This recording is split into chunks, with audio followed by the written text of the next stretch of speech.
right club. Be the right club today. Johnny, that's better than most. How about in? That is better than most. Better than most.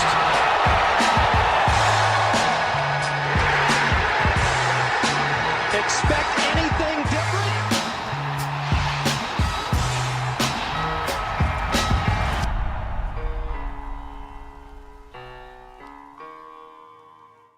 Ladies and gentlemen, welcome back to the No Laying Up live show. Sunday, United States Open recap. Solly here, joined by, we had to convince him to come on. It was tough. It was a struggle. Mr. TC, I'm sorry for your loss. Sorry for this week. Hello and good evening. Appreciate that. It seems like apology season all of a sudden. Everybody's into the spirit of the sorries. No, I wish I could have been on with you guys last night. Spent the night with the fam, but I am here tonight. Yeah, what a weird day. We'll get into it. DJ Pie is here. Hello, DJ. Solly, hello. Time to open up some grape, my man. I saved myself one transfusion, and I'm ready to. I'm going to need all of it tonight. I think it's going to be a cathartic one, a big one to talk through. We're going to be joined a little later. Big Randy's coming in. Neil's going to come in. We're going to kind of run through it's not a bullpen game. We're the openers. We're the starting rotation. We'll be bringing in some arms to help us bring it home. The No Layup podcast. You saved arms yesterday. That's why you saved arms yesterday. You can go big on the finale. We got a full bullpen ready to rock tonight. We did. The No Laying Up podcast is brought to you by Titleist, the #1 ball at the U.S. Open for 78 consecutive years and counting. Facing one of golf's toughest tests this week at Shinnecock Hills, 107 players teed up a Pro V1 or Pro V1X model golf ball, more than 6 times the total of the next closest brand. And for Wyndham Clark, that's now 2 U.S. Open titles with his Pro V1X, gained over 8 shots tee to green while topping a leaderboard that featured Titleist golf ball players in 9 of the top 10 places. That makes it 10 wins in the last 10 weeks for Pro V1 and Pro V1X golf ball players on the PGA Tour. Go to Titleist.com to find out what golf ball is right for your game. There is a reason why everyone is playing these golf balls. And if you have not done that, you are falling behind. Titleist.com. Deej, take us away. Guys, only the 9th time that we've seen this, a true wire-to-wire winner of the U.S. Open, someone who led outright after all 4 rounds. You probably remember the last one was Martin Keimer at Pinehurst. Some other BDPs on that list. Rory did it at Congressional. Tiger's done it twice. It's kind of baller. Tony Jacklин's done it. Ben Hogan's done it. Jim Barnes has done it. Walter Hagen's done it. And now Wyndham Clark has done it, a one-shot victory at Shinnecock. He's tied for the 4th fastest route to 2 U.S. Open titles. Only a 6th U.S. Open. He's won 2 of them in 6 starts. That's impressive. Him, Trevino, and Brooks Koepka each won their 2nd U.S. Open in their 6th start. And importantly, because I think it sets the tone for today, he is only the 2nd player in 10 years to hold the 54-hole lead at the U.S. Open and shoot 3 over or worse. The other one, of course, is Sam Burns last year. So a topical stat there, because I think it sets the table for what we saw. We saw some not good golf today. We saw some great golf from the other groups. Did we see Shinnecock be Shinnecock? I want to ask you guys about that. But Solly, I'll start with you. Just Wyndham Clark, 2-time major champion. What's going through your head right now? The extreme positive side, if I'm bending over backwards here, would be, I mean, it's not an incredible comeback and adversity story, but it is remarkable to think about where he left, the state of his game, state of his mental state, leaving Oakmont last year to now coming back and winning this year. Like, I thought the guy was done. I never thought we were going to hear from him again. Flash in the pan, crazy that he had this run. I don't really know what you'd compare it to. But it didn't last that long. He's had one great year and was kind of back to being mediocre. I didn't see this coming. I don't think a lot of people saw this coming back. It's a remarkable story in that regard. One of the most bizarre watches ever of just we talked about this, last couple nights of feeling like, I feel like Wyndham Clark gets the most hate of anyone in professional golf, which doesn't quite match up for me. I get he's not the most likable person, but I could name a few guys that I think deserve more than he's gotten. Name him, And Solly. I think we have named them. I think there's still a difference in like, weird online dislike and like actively rooting against them in person, which was, I don't know, that part made me a little uncomfortable. Like Colin Montgomery, did he ever get it that bad? Like Bryson, Reed, they've never been treated like that by fans, and I would nominate them as much bigger agitators than Wyndham Clark has been. Certainly not outside of a Ryder Cup, at just a regular stroke play event where people are just saying get in the bunker after you make contact is like, I don't know if that's a first, but man, that's a rare one. You don't see a lot of those.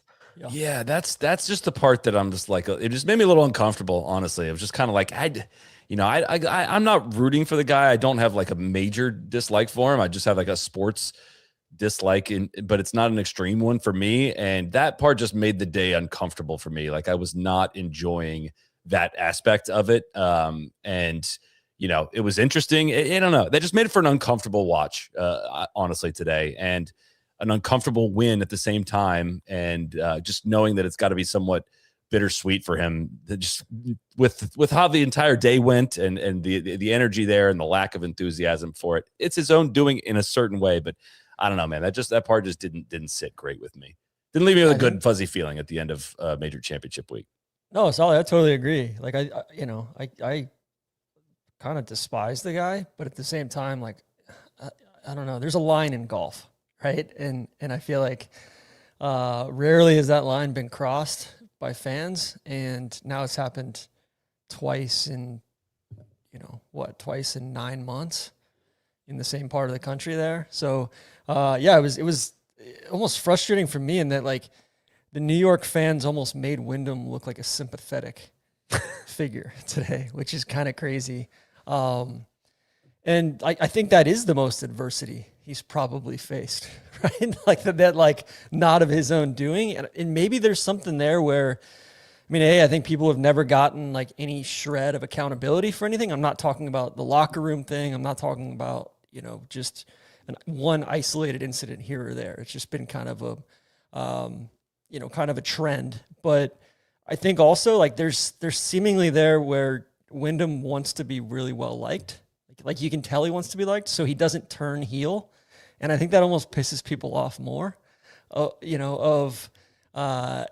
he makes that birdie putt on 16, it's, Patrick Reed would have crotch chopped the crowd and told everybody to shut up for all that. And Uribe. Yeah. And like Wyndham, Wyndham's just, it's like he doesn't want to be the heel at all. And, but then I don't know, but then he's certainly acted like the heel, inadvertently for the last 12 to 24 months. So. Yeah, I'd separate it almost into two groups, or at least what I was watching today, because there's the people on site, the very dumb people, the get in the bunker people who are yelling point blank is just like that's dumb and makes golf actively worse. That sucks. Yeah. Don't think anybody who listens to this pod would disagree with that. The rest of it, though, that's just sociologically very fascinating to me. Is just how everybody else seemed to feel, which is what Randy was saying last night, what you were saying, Solly, which is like, man, is this out of scale a little bit? Like, why is this unanimously fuck this guy? Like, this is weird. And I think it's mob mentality. I think it is mob mentality, and I think it's also what I said last night, where I think Wyndham's he's just involved in a lot of situations that people don't like. It's like there's the LACC, the big one that looks like it should be off the planet. How does he get away with that? Like, I hate that. Okay. Oh, the wind's blowing too much, and now the wind laid down, and now this guy's conflicted week too. Like people were pissed off anyway at LACC. He shoots 60 at Pebble Beach. The tournament gets canceled. He's running away with running away with the title of TPC Craig James. I think there's just a lot of stuff that is like not his fault, that I think people are just like, you know what? Enough is enough. Fuck this. We can't do this. Come on, Sam Burns. And it just made for this very weird dynamic that admittedly, it was like, I'm not making this personal on Wyndham, but I'm like, as a sports fan, I'm like, okay, we got good guys and bad guys today. That made today like very fun. And I had a good time watching it. Certainly better than I thought I was going to have entering the day with a 6-shot lead. Golf needs villains.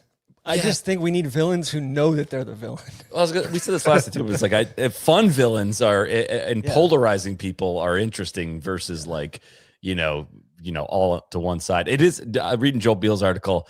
It did remind me like it kind of started. Everything started with some unfortunate tweets back in like 2020 when that was uncovered in 2023 was like kind of what started the online role. I think on Wyndham is again the list of things against him is none of it's criminal, but it is a long you can find something in there probably to dislike him if you're looking for it. But pick your flavor. There's all sorts of flavors. Yeah. It's a variety. There's a lot of on ramps or off ramps, I should say, for him. But the guy went wire to wire and won at Shinnecock and did lose on Thursday. I know he was on the good side of couldn't even get the sentence out. TC, I know he was on the good side of the draw. Okay. This happens in golf tournaments. He undoubtedly benefited from it. It contributed to him winning the tournament. It has happened in a lot of golf tournaments before. He survived a lot. He did not have his best stuff today. He had to play with a massive lead for a really long period of time. Had so many great moments. The putt on 16, the par save. He made a par saver on 6 today. He made so many par savers yesterday. Hit a ton of really excellent. The shot he hit at 10 today was excellent golf shot. Put a ton of spin on that one and made the birdie. And he threw a couple shots back for us to make it interesting. Like you tip your cap to him. This was a better day than him winning by 6. I think that was, better. And honestly, from where I'm sitting, he was already a U.S. Open champ. Like winning another one, it's a great achievement. Sure, it doesn't change anything. It's not like watching, I don't know what the comp here would be. If it's somebody that hadn't won one that we had to live in a world where that guy's a major champion. Kim. That would have been sweet. That would have been devastating. Yeah, that would have been tough for your brand. Yeah. It would have been. Well, consolidating it. I mean, now he joins an elite group, man. 2 U.S. Open titles. And I still don't know what to make of his career or what to make going forward out of any of this. But yeah, he's got more majors than Justin Rose does now. He's got more majors than, a lot of guys. We can go down that list if you want to. And it's wild. We're in a world where Wyndham Clark's a 2-time major champion. The U.S. Open specifically too, right? Is always weird where you get Andy North, you get Retief Goosen, you get some of those guys that it just clicks twice in 6 years, twice in 7 years, whatever it is, in a way that it doesn't seem to happen at a lot of the other majors. And Brandel, speaking of Retief Goosen, Brandel said 2 things I thought were super interesting last night on live from. First of all, he was talking about Shinnecock and he's like, everybody talks about the width and everybody talks about the wind and all that stuff. He's like, according to him, he said Shinnecock is by far the most putter dependent U.S. Open venue. And I think the reason is because so much stress gets put on your putter with missing that many greens and the ball rolling far away and having all those par savers. And then also the lag putting, which is exactly what we saw from Wyndham Clark, not just today, but for the entire tournament. How good did he look? I mean, even going back to yesterday, right? When he kind of 3-putts that first hole and looks like, oh God, maybe he's going to let all the air out of the balloon. And then I think it was a 2 or 3. It was 3. The next par 4 where he had probably a 90-footer that he hit to that close. So it was like, oh man, he's not going anywhere. Like he might give some back, but he's not going to go shoot 80. And the putter carried him, man. As much as the ball speed is kind of his ticket at the Byron Nelson, I mean, the putter was the thing this week that absolutely kept him in. It's just like every fucking putt looked like it was dead center until maybe at the last minute it dove or something. But they all looked almost made that one on 14 too. Yeah, I know. Pollyanna greens that are great, bumpy as hell too. 4th in putting this week. Yeah. And we'll get into Shinnecock and break that down. To your point though, Deej, like there's a ton of variance in the leaderboard defined by putting. I think that's still very different than like a piece of shit putting contest on the PGA Tour because there's a ton of short game that goes into it. And the short game shots are just hard to get super close. So you end up with those 5, 6, 7, 8 footers that are outside the hole that we just don't see very often on the PGA Tour. And that's a special skill. And one that honestly, Scottie, like I feel is kind of a weakness for him. And that kind of came through in certain ways. And that's another way you just tip your cap to him, man. It was a really, really strong performance. Every time it dipped, he came back and responded in some way. And I don't know. Does he have more majors in him? Like what do we do? Big picture with Wyndham. There's a bit of a Sam Stevens is the next Robert Streb TC. I don't know if I'm ready to consider that right now. So let's get a little deeper into this show, and we could think about that. What was y'all's shot of the day for him? Because I think that's an interesting question. For me, it was everything on 10. 10. Like that drive was really cool on 10. Like I think that showed a lot more artistry than I think we've seen from him, at least off the tee. And then it was like a low. If you don't remember what we're talking about, it was the hole where a lot of people are hitting irons. You can tumble an iron down that hill and kind of get down to the same spot. And he just hit this like bullet drive. We pulled driver, and they were like, "Whoa, pull and drive!" And then it was like, "Oh, this is what we're doing." That was a sweet shot.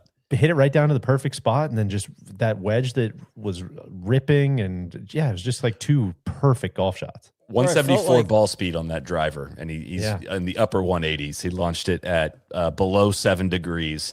And apexed at 74 feet on 10. That was a sweet shot. And I felt like that showed a lot of commitment to, hey, here's our plan. Here's our, I thought his caddy was awesome all week. Like just keeping him, their plan was awesome. Like they knew where to miss it, what side of the greens to miss it on for the most part. Like most of his errors were just execution errors, down the stretch. I think the, hitting that shot with that much spin from 60 yards from a downhill lie into a green that is 30 feet above your head is like remarkable. That took a lot of balls. Yeah. And like he just had a bunch of those wedge shots. He had a bunker shot, I think yesterday that was just, I think it was either Friday or Saturday on 11 that I was like, holy shit. Like he hit that with so much commitment to go back that far at that pin. And like we saw what happened to Morikawa today, early on with kind of sculling one long. Like those bunkers aren't easy. The sand's not easy.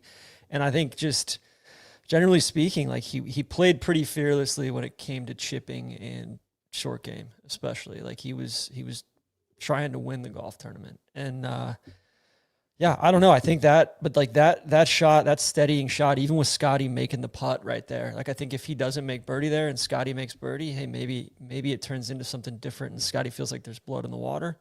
But yeah, that felt like to me, it was like, oh, okay. Like this guy's he's sticking his nose back in the fight and he's gonna kind of arrest the stop here. Cause like on 9, like I thought that was gonna be a for sure bogey or double based on where he was off the tee.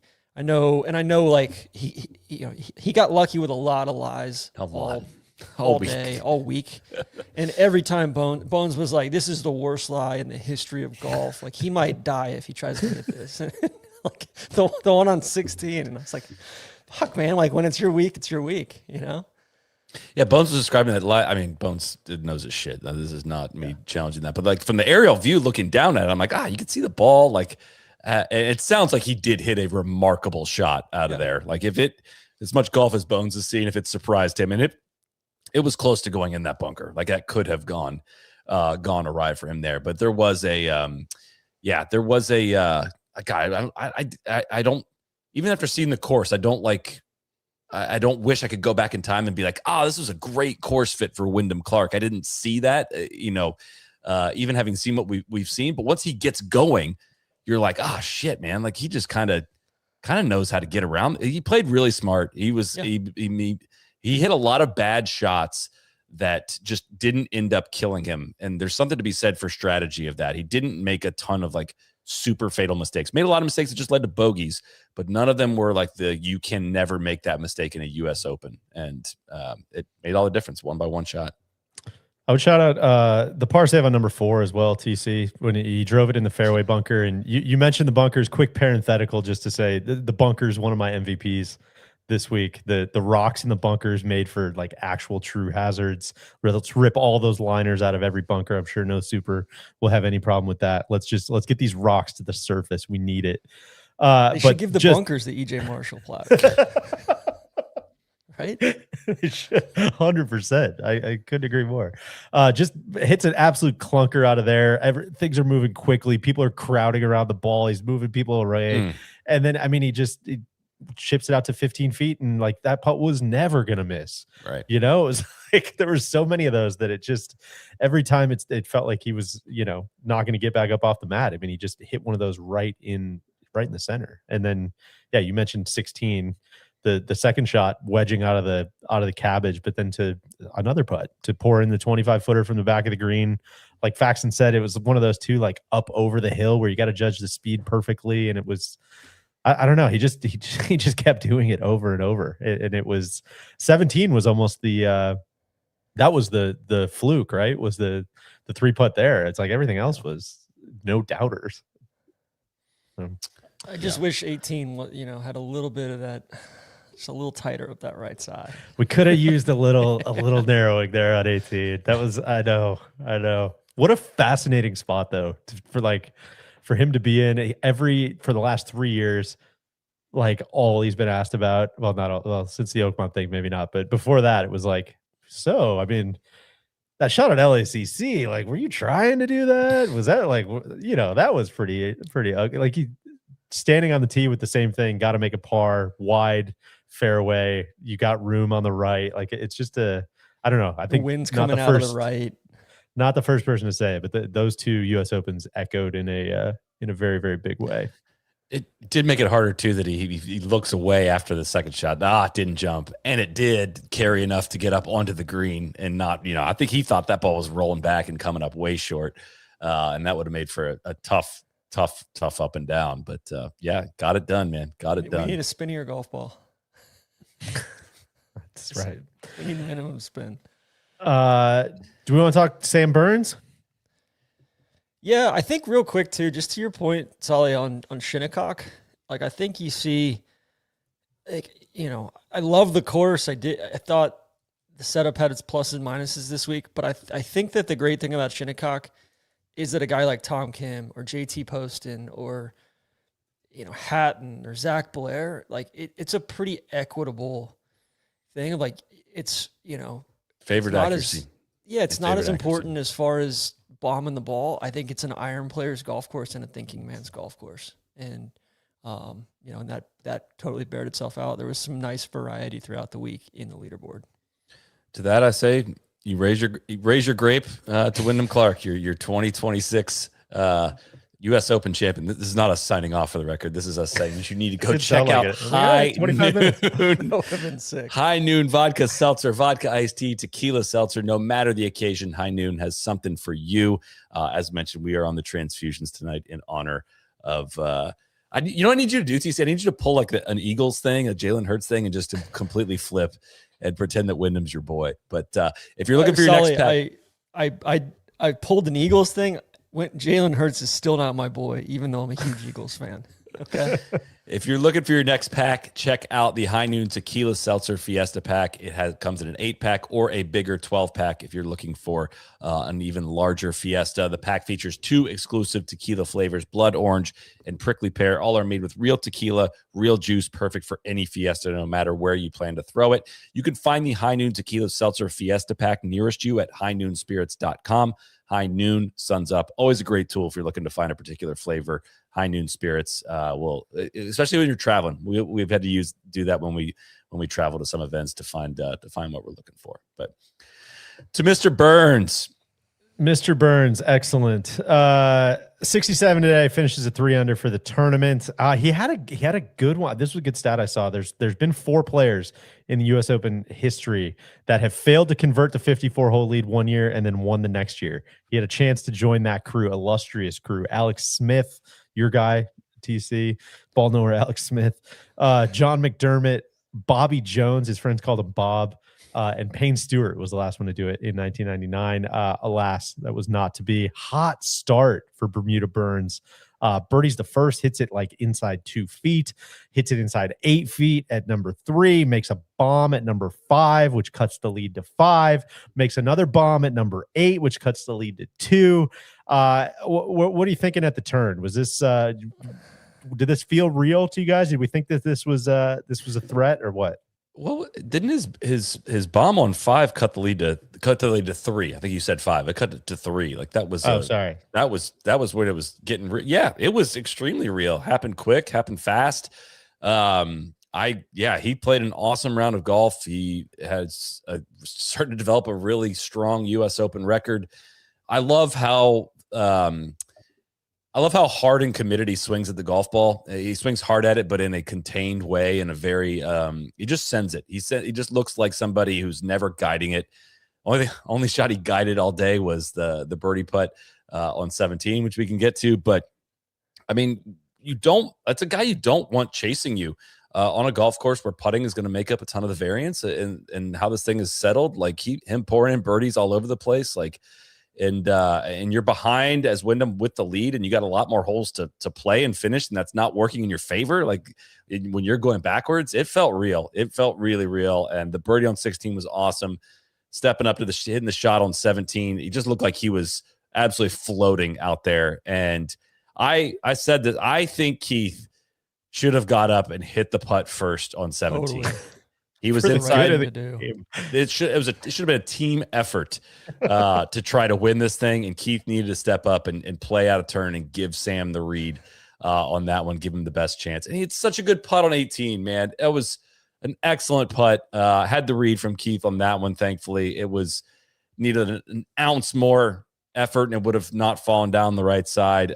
He's got to just be absolutely kicking himself right now. And I don't know if it makes it better or worse, tonight to know you just hit a great putt on 18 and you had that awesome run in you, but still came up one shot short. I'm sure he's heartbroken right now. Solly, that was me talking about Tommy shit, just avoiding the 3-putt there on 15 and that shit happens. You can't do this selective. Leaving the birdie putt, 16 and then 17 was. I mean, that was like the worst part of the week I saw from him. That was a bad not putt. Good. It was not good. I think the one that I wish I had. He was fifth he had to hit a lot today. of good putts to get to that point. He was fifth in putting today. You can't say the putting. No, I know, but what did I say before the week? He's the best putter in the world until he has to make him, and then he's not. No, I'm worried the judge is going to throw this stats case out. Back that up too, according to they Justin don't today. Ray. He was fifth in putting today. No, I'm saying until the pump is on, until it's 15. It's like 4 holes left. I think if there's one shot that I think I wish he had back today outside of those putts was the second shot into 9, right in the middle of the fairway, and he's like 180 yards. It's a tough shot. It's an uphiller, but I think he's got to put a better move on it there if you're trying to put the pressure on Wyndham heading into 10 and 11 as well. The shot for me is the wedge into 15 that put him in the spot to 3-putt, because he must have had a bad number. It looked like he was trying to take something off the wedge and pulled it a little bit, and it got way too deep in that green, and he didn't even come close to hitting his mark. How far away was he with his first putt? He was 51 feet away from 120 yards. Like that's a shot you would not expect him to hit, and that's leads to the 3-putt. And I mean, the 3 putts were out there. There were a lot of those from Wyndham, from a lot of the players in the field. So I don't know. I have a hard time blaming Burns's putter today for the effort he made. I will say, big picture on Sam Burns. I watched him play when we were at Pebble this year for the first time in a long time, and I'd just forgotten. I mean, like watching him flight the ball, watching him shape shot. Like he's a very real golfer, and it's taken a while for the performances to kind of stack up in majors. And I think he got a lot of very valid, stick for not showing up in the majors at all. And he's really changed that since the beginning of 2024. He's turned into like a big game contender, and he's punted some chances away. He's when the lights have gotten bright, he has kind of shriveled, but at the same time, like, we've seen it with Xander. We've seen it with other players. Like, it's kind of what it takes. You got to just like keep getting your head knocked in over and over and over until finally it clicks and it's your week. So who knows if he missed his window for like this really, really good golf, but I don't know, man. He will be very much on my short list going into the majors next year. I feel like it's like he's become one of those guys that has really shown up when he needs to. So credit to him for that, because it was not good early in his career. Yeah, I think I think we tend to, I don't know. I feel like he gets discounted a little bit, myself included, just because he has a bad Ryder Cup record playing with Scottie, which has been just kind of frustrating. Of like, wait, you got 2 captain's picks in here. You're one, I think he's like 1, 3, and 2 is his Ryder Cup record, playing a bunch of those with Scottie and a bunch of them quite publicly and televised and very poor in Marco Simone. And I feel like that carries over into people not taking him as serious of a golfer as he is. He's 12th ranked data golf player in the world right now. Like he is, he's one of the best players in the world. And it never, I don't know, it just doesn't roll off the tongue as somebody around that ranking. And, maybe it's time that he does. I think I had blacked out until you just said Marco Simone. I think I'd blacked out Wyndham hitting that shank at the Ryder Cup as well. You can add that add that to the list as well. How about Scottie? This is a weird one, man. He snuck into that last group, Wyndham wobbling a little bit, and Scottie just like could not get the jar off the cup, make any putts, and just couldn't get it going. It just seemed like his B game or his C game. Like, Neil, I think Neil diagnosed it on Monday or Tuesday. He's stuck. I'll have to check with Neil on that. Yeah. It was him missing the green at 1 was just, and laying back to like 160 was just like, God, this might not be it today. He was primed to play offense after that. I was like I mean, Solly, you called it out right in the moment. You're like, man, like Wyndham just. He's 6 shots behind him. Outmaneuvered him very quickly there. And Wyndham played the golf course better than Scottie did. I honestly, God, this is going to feel so fucking stupid, like us sitting here at home and criticizing the number 1 player in the world strategy. But I just didn't see genius from Scottie in terms of the cerebral player that he is. Some really bad leaves, some questionable strategy decisions in there. I know guys were taking fairway woods off 12 today, but he had a good shot in there. That one's kind of tough to criticize. But yeah, the first hole, like you got to step on the gas. Like you laid back to 160 yards. There wasn't that much risk to go right, like where Wyndham did. He was Rory almost drove the green today. Yeah, like you had to do that to get at that back left pin. So then best driver of the golf ball in the world, dude. Right? Yeah, he takes on the risk with the second shot, and his shot doesn't hold. Wyndham from 40 yards closer gets enough spin to hold it on the back part of that green, and you make bogey there to start. And yeah, it was kind of a quiet little egg laid by Scottie today. Shot 71. It was not great. His floor is remarkably high, like we say after all of these tournaments, but it was not a I don't know. There was just something missing from Scottie and Ted this week, I'd say. Of just I didn't feel like I was watching guys on the right side of the momentum train at any point. Solly, I texted you today, but like Ted just seemed like he was so subdued and behind the scenes this week. Like not like I feel like normally it's Scottie and Ted walking together and doing this thing, arm in arm, and it just felt like I don't know. Ted just felt really sleepy this week. I feel like I need this is a me problem for sure. I need a little more build up for this career Grand Slam as well. Yeah. Like just sneaking up and taking it today as Wyndham just pooped down his leg would have been that would have been a little hollow. Pebble would be good. Yeah, we need to ramp it up a little bit. I think that would have felt a little cheap if he just swooped in and stole it today. Which again, this is a me problem, but as a fan, part of me wants him to come out and be like, you know what, it really got to me. This means so much, and I think I just I changed my strategy and it just messed with me. And instead, it's gonna be like, what are you gonna do? You lose some, you win some. Anyways, we're on to the next. I'm like, I need Rory out here. Just like, I'm trying everything, man. I'm doing everything I possibly humanly can to win this thing, and I can't fucking do it. And I don't think we're going to get that same chase from Scottie, unfortunately, at least not outwardly. Today was the first time it felt a little bit dispassionate, right? And it just felt weird. And Solly, I think that start kind of sums it up. Of like, I think if a killer or someone who's like, no, like I'm going to step on the neck and send a message here, go birdie 1. And it just felt like, oh, you know what? Today might not be my day. And credit to him. Like it seemed like he hung in there without his best stuff, but it just didn't seem like he could transcend that. Yeah. I mean, I am impressed that he can hit the ball as mediocre as he has for his standard and still just constantly, be around and not fall off into the 20s, 30s, not do, fall back into kind of Rory forgettable territory this week. Like Scottie just kind of refused to do that this week. I mean, he was in the final freaking pairing, but no, it just never felt like. And at no point today did I think he was going to be the one that was gonna beat him, beat Wyndham. I know we're going down the board a bit. Can I just shout out Tom Kim's shot into 18? Oh, that was an awesome shot. What? Coming around on Tom Kim. I love this. Not really. I think it's just. No, you are. He's birdie on 16 too. Yeah. I mean, we don't need him winning majors though. That's not what we need. Well, I mean, while we're getting there, can I shout out? I mean, guys, we had a perfect game. First time in the history of the United States Open. Was it been 126 years, 124 years, something? The first guy to ever shoot even par.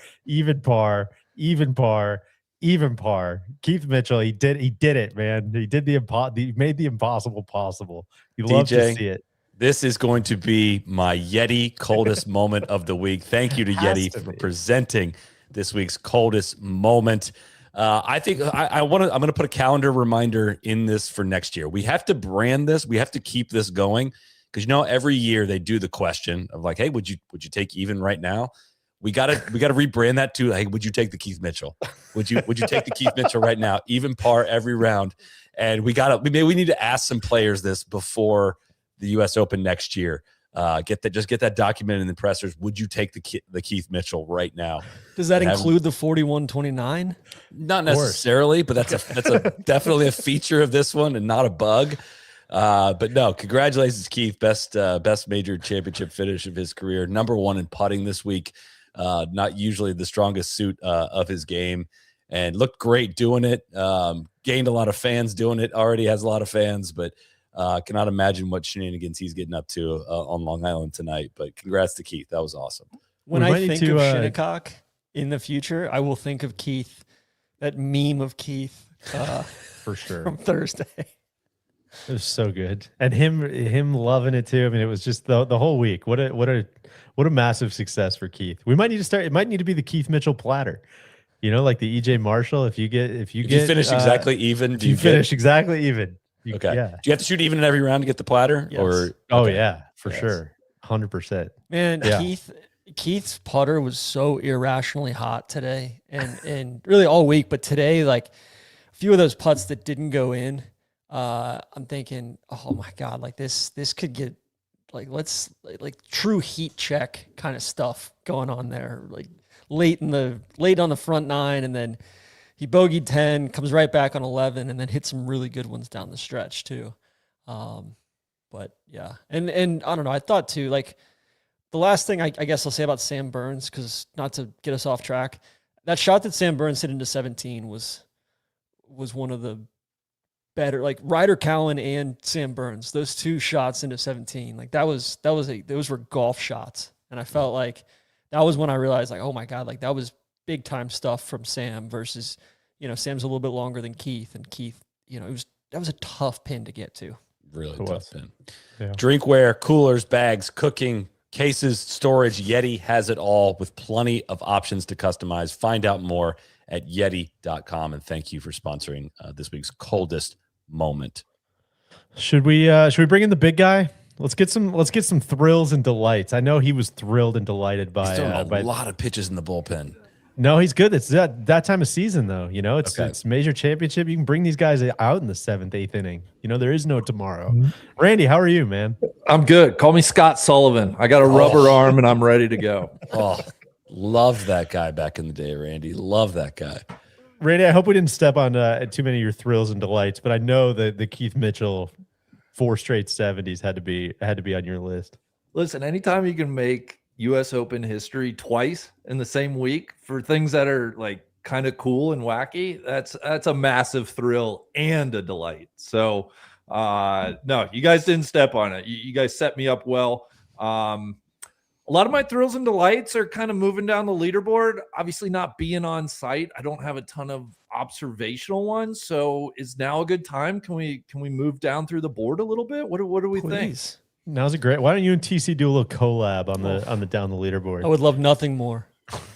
I mean, let's start right here. Joaquin Niemann plays 71 holes, 6 under par at Shinnecock Hills, and he's not the U.S. Open champion. It's unbelievable.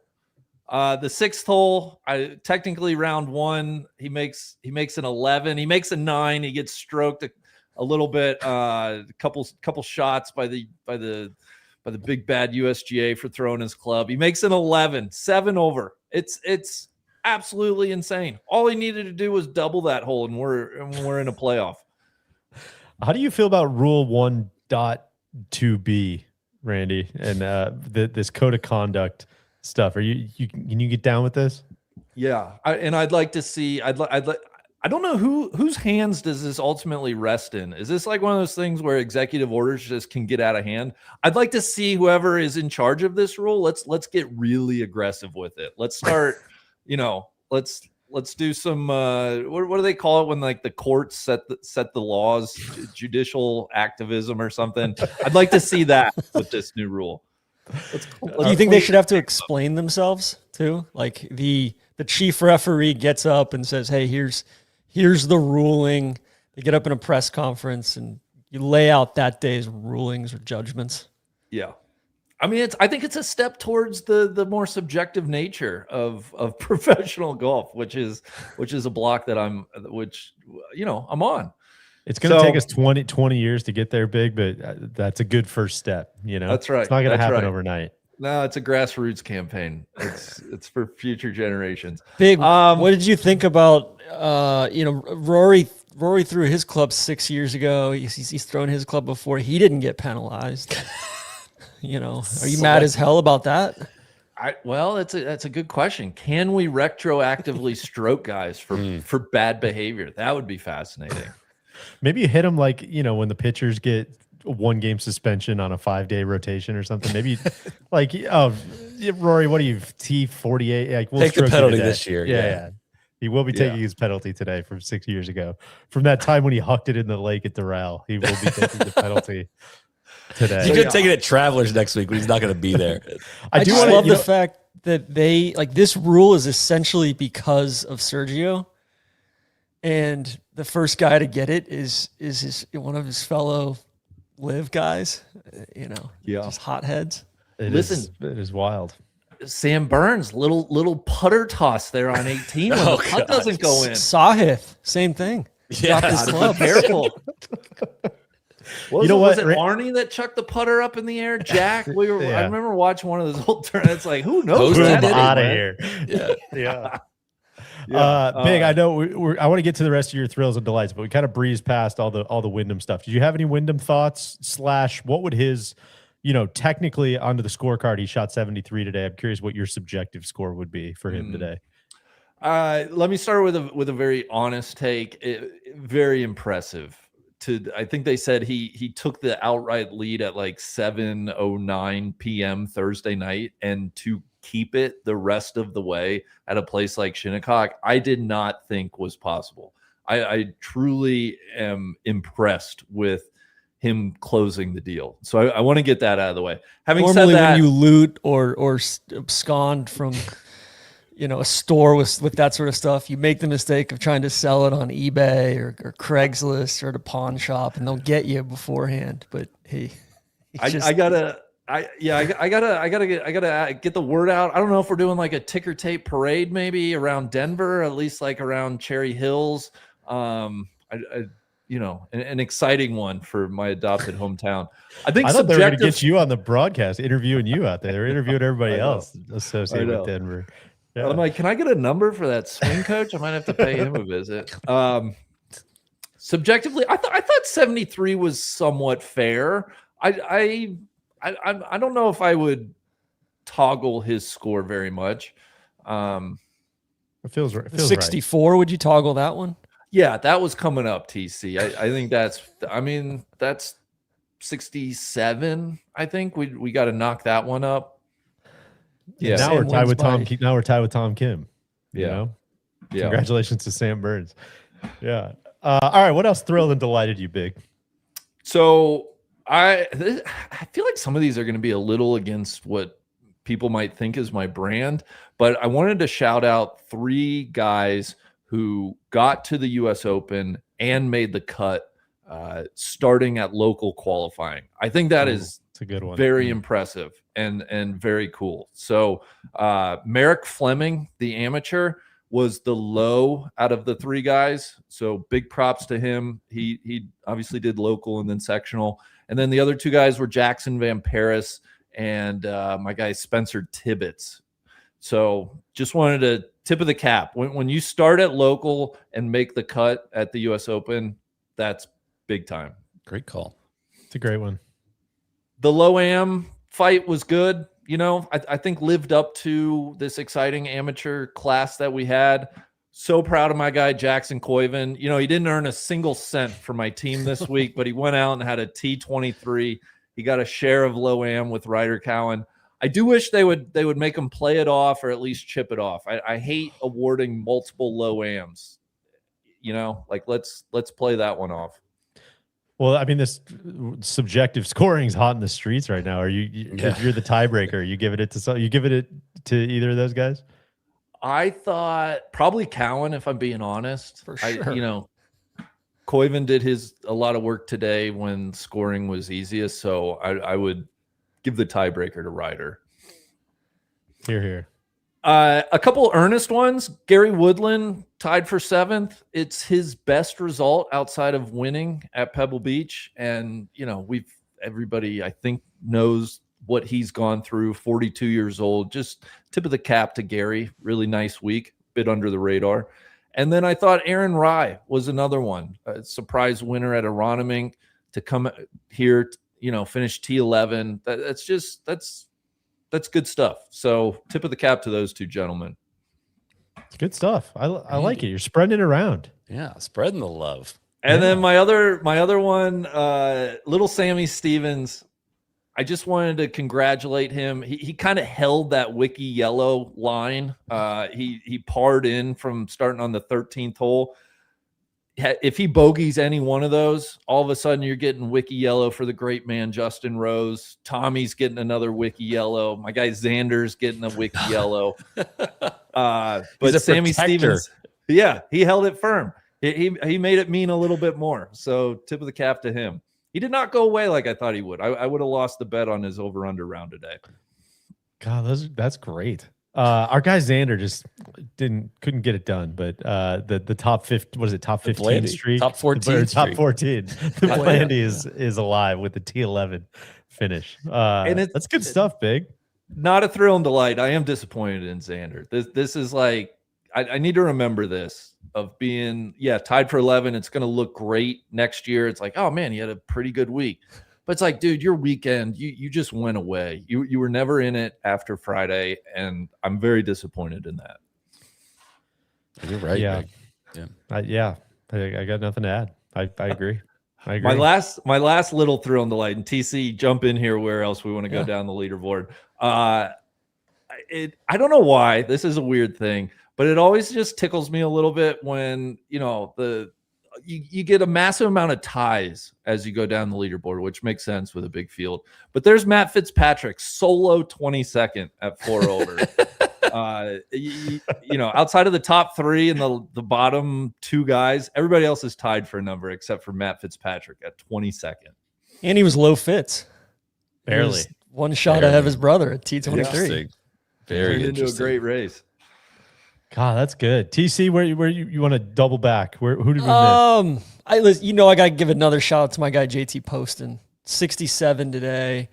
I thought he was gonna get it in the house at like -2, post something, and then hope for some carnage there. But immense week for him, and he's on a great stretch right now. He'd been struggling with his game all year. Won a few weeks ago at the Memorial, and then wasn't in the U.S. Open as of 2 weeks ago until he won that. Comes in and the system works. Totally, pound for pound best player in the world, I think. So Hatton, Sally, I know that burns your ass, but Hatton T7.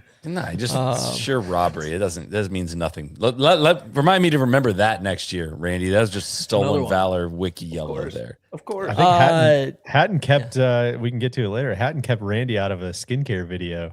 That's a lovely pick. I think that was a big round from Hatton today. That really was. John Perry T11, I think he's like late 30s. I think he's 39 or something. PGA Tour rookie. Yes. T11, he was a Walker Cupper back in 2007. Just the slowest burn of a golf career, and just kind of hung around all week, man. It's funny. I had NBC on one channel, Sky on the other, and like every time NBC goes to commercial, Sky went straight to John Perry like that. I don't think they showed him once on NBC, that I remember, but they were following it very closely on the other side of the pond. 5 of the top 16 were English this week. Oof, Randy, Randy. beware. 4-way logjam between Rose, Rye, Perry, Fleetwood, T11 there. None of them were ever. Let's just be very clear about that. Tommy, what can we say? Didn't really disappoint. What grade are you 70, giving 71, 70, 71. I thought, he birdied 2 and 3 today, and I'm like, okay, we're doing this thing. And then pretty solid on 4, hit a really good chip on 5. Thought he was going to make that. Like, he had a 5-footer for birdie, 6-footer for birdie. Misses that one. Air kind of goes out the balloon. Doesn't get up and down on 7, and then kind of, fritters it away there. So I think if we could have gotten through the front 9 I thought he was going to birdie 9. I think if he could have gotten through the front 9 at like -1 or -2, which he was well on his way to doing that, then it was going to, he was firmly in this thing, and he just kind of bungled it there. So, good reps before we get to Birkdale, right? He did A lot of pressure at Birkdale. A lot of pressure. He's got to win. He's got to win the U.S. Open and the Open at Birkdale. He had credit to him for 4 good rounds. No stinkers, no clunkers in there. In the tough T11 wave. finish is in the tough wave is nothing to sneeze at. It was. Couldn't help but notice maybe the safety systems kicked in as soon as the air got a little thin up there. TC, it seemed like the flaps deployed, the chutes deployed. Like let's get back to safe ground. But I don't know. Like, what you've been touting this for 6 years, 7 years that this was going to happen. What grade are you giving this effort? What grade are you giving yourself? I'm going to give him a C. I'm going to give him a C-. Because I think he didn't really do anything exceptionally well. He gained strokes in every category. No loud traits this week. But I thought this was really setting up for okay, Tommy, we're gonna make some putts today, and we're gonna shoot 65 and just post something, 64 and just post something, and I don't know if that's just utterly unrealistic because it was really hard out there, but yeah, just kind of, I don't know, disappointed, but at the same time, he played good golf, not great golf. It's tough when his clothes are louder than his golf. Yeah, I apologize. In the spirit of this didn't happen to me. This happened. We did this. We apologize. We're sorry. I'm sorry. I'm sorry to Tommy for putting this pressure on him. Gosh, the world waits with bated breath as we head to Birkdale. Does this change anything for Birkdale? Do you No, want to put absolutely more pressure not. on it Makes it feel even more ardent that I think he's going to win Birkdale. So I was a little bummed about Sahith today, but I think that was wish. Just one last circle on this. You said you picked him last year, and you said you'd never pick him again if he doesn't win. You still picked him for this one, and you're going to pick him for Birkdale. That'd be 3 strikes. Can we get you to do a 2026? All right, if he doesn't win Birkdale, then I will actually no longer pick him for majors again. Or some other downside risk I'd be open to as well. Well, that's the whole point is that you're so confident in it that he's going to win, and you can pick him for the future. And if he doesn't do it, yeah, but then you guys, when he does win one, you guys are gonna light my ass up for sure when he wins one, and I haven't picked him because you're gonna say, TC, you abandoned him, you're a bad guy, you're a fluffer, all this stuff. Maybe that's what it's gonna take, TC. It might be one of the situations. If you really love them, you got to set them free. I like that. We've What if you tried just that.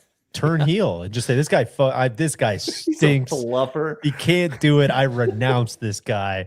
And then he flips around and wins, and you've been playing 4D chess the whole time. I mean, God, they'd make a movie about that, TC. I tell you what, guys, if he doesn't win Travelers next week, Now is the time. This is the place.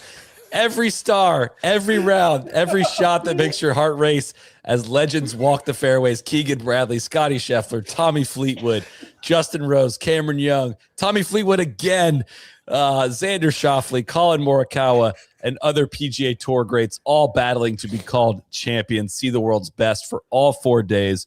No cut. Feel the pressure before the shot, the roar when it drops. You'll stand close enough to see it all, the intensity, the focus, the moment when everything comes down to mere inches and where everything makes you feel part of the moment. It's golf at its best, up close, open to all, and only here. The excitement starts June 24th, runs through June 28th at TPC River Highlands in Cromwell, Connecticut. For tickets and information, visit travelerschampionship.com. Now is the time. This is the place.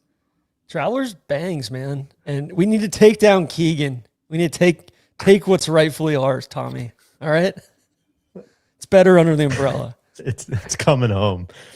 Go that on, was Tommy. That was an unbelievable alley-oop there, TC. Congratulations. Next up, we got to address Ludvig, too. A little 66 today. 76-66 on the weekend. They call that the Ludvig.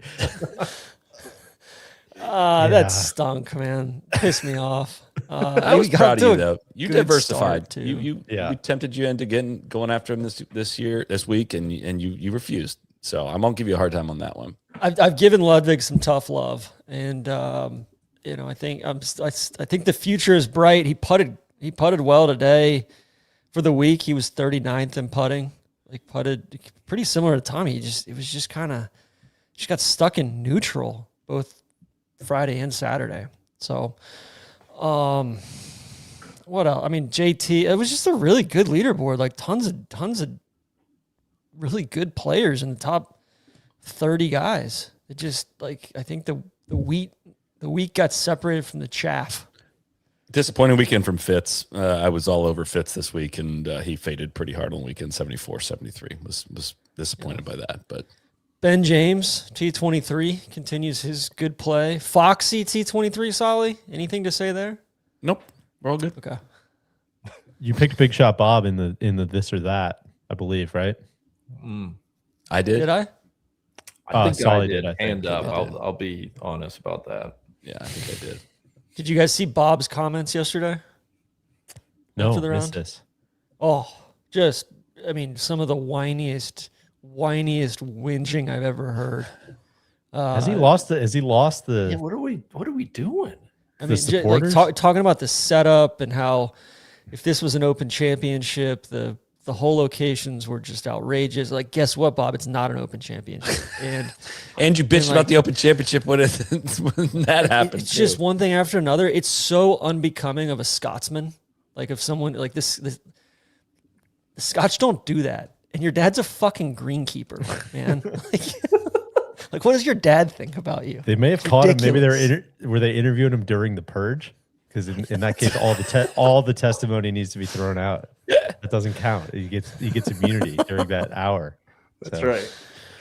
Well, we're talking setup. We're talking what's a U.S. Open, what's an Open Championship. I feel like maybe this is the time to bring in Neeler. Neil, greetings. Hello. How are you, my man? Bang-a-lang! Turn it up, gentlemen. I'm ready to go. Good being with you. Before we talk setup, I gotta get it out there. Very impressed with Wyndham road win. Some guys feed off winning on the road, and Well said. I just think the whole property, the whole internet's against you, and to just refuse to miss those putts. And I just really a ton of respect for him. He can call wine whatever he fucking wants. He can call it grapes. He can. He's earned it. I'm cool with it. And I also want to give him credit. I thought he handled himself really well in the post-round interview with Tarico, acknowledging that, like, yeah, man, people didn't like me out here, and he just went out and got it done, and that's gotta feel good, man. So today, I was locked in. It made me feel stuff. It's like good sporting event of like, oh, is this guy going to choke? Is Sam Burns going to do? There's a lot of good drama. I was a little disappointed in the telecast until that last hour, and then I was locked in. Kids are going batshit. I'm trying to cook a steak, and I'm just like, oh man, they're not going to commercial. I can't get any time to do anything. So it was a good, it's kind of chaos there at the end. So I wanted to shout that out. And I think he seems to care deeply about self-improvement. I mean, obviously we've been banged over the head with the sports psychology stuff, but I don't know. He seems really switched on and aware and acknowledged that, like, yeah, nobody really likes me out here. And I want to give him his flowers for all of that before we get into the kind of USGA setup stuff. That's well said. The road win is it's a good way to put it. Can you do it? Can you do it on the road? Not a lot of guys have to. That's an interesting framing. He's done it on both coasts now too. And exactly. One other thing, because it was almost that 18th hole was a little bit of deja vu. Misses it right and then has a long laggy 2-putt kind of from LACC. You're saying from LACC, like his 2 U.S. Open wins, and I think there's something to be said for like Wyndham is. I wouldn't consider him like a shot maker. You're like, oh, he's got all the shit. He's like so comfortable. I'm going to hit my cut.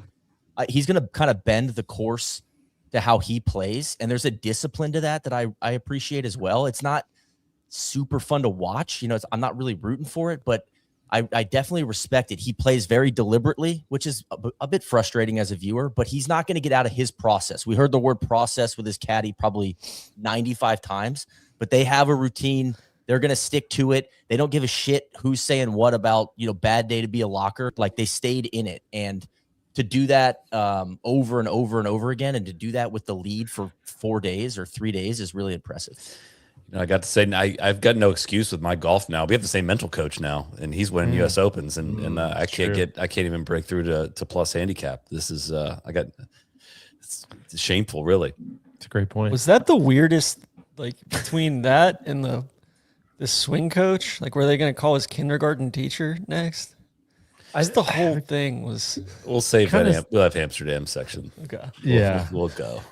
Neil, I wanted to tap you in for this because there was a great piece that dropped, I think it was last night, from Brendan Quinn at The Athletic. Sat down with Mike Wan to talk about Shinnecock as a host and kind of the complexities that come with having Shinnecock. There were a couple quotes. This was from Mike Wan. He said, in our decision process, we put cathedrals at number 1. Where do we want to play the U.S. Open? Operations and revenues are not at the top of the list. You could argue that's a terrible way to think, but that's what separates us from a PGA Tour stop. I thought that was very, very telling, very interesting, and very accurate.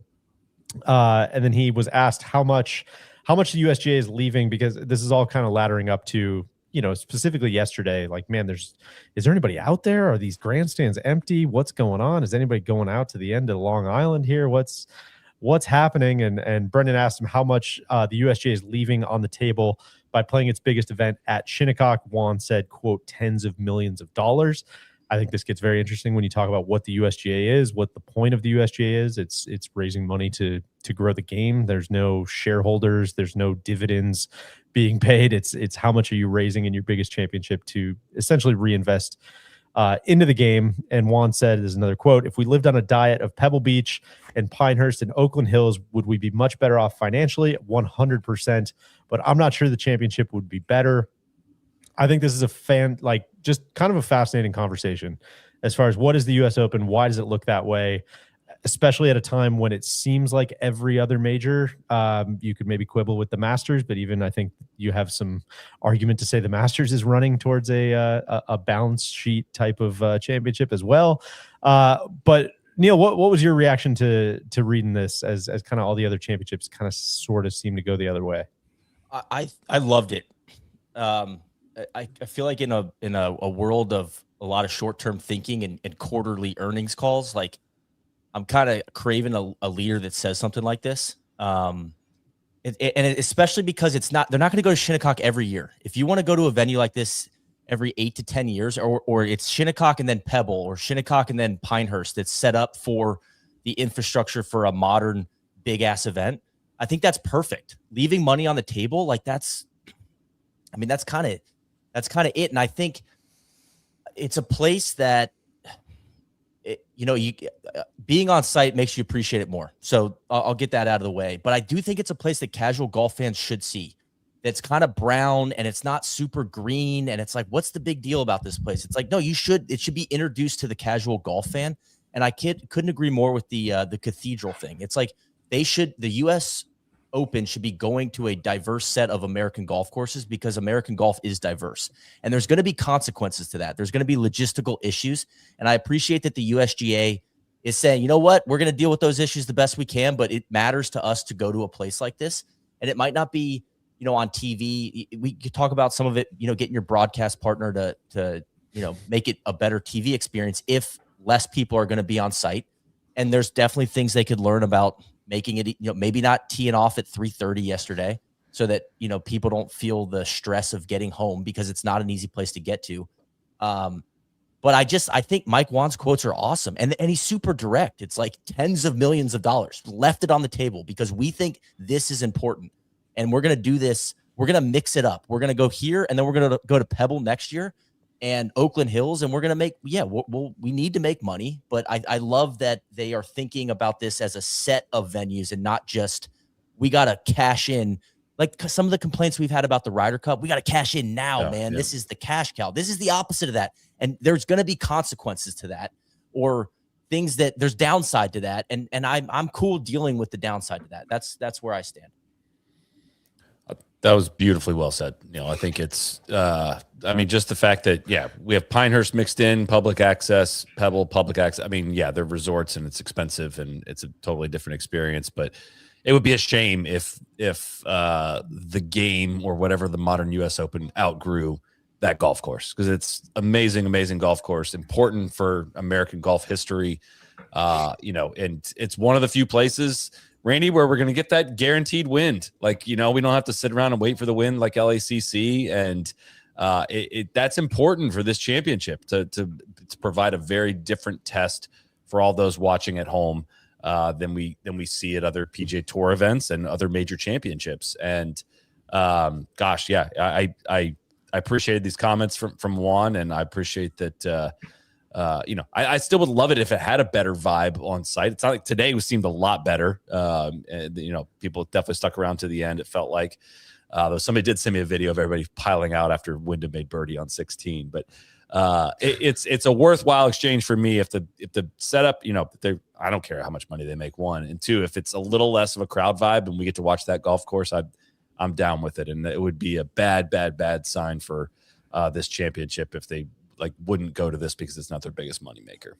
Yeah, I thought that I thought the smartest piece of analysis and journalism from anybody the whole week from Brendan Quinn. It was just awesome.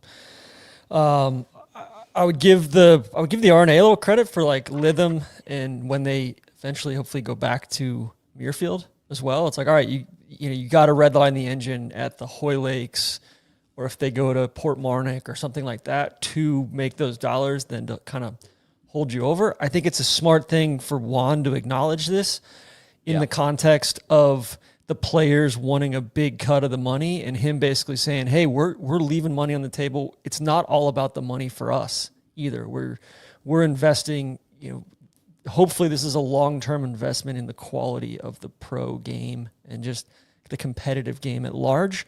But again, I think I think the late tee time felt like a weird own goal last night or yesterday, even we were talking about it Friday and it was like, man, why are they going off so late tomorrow night?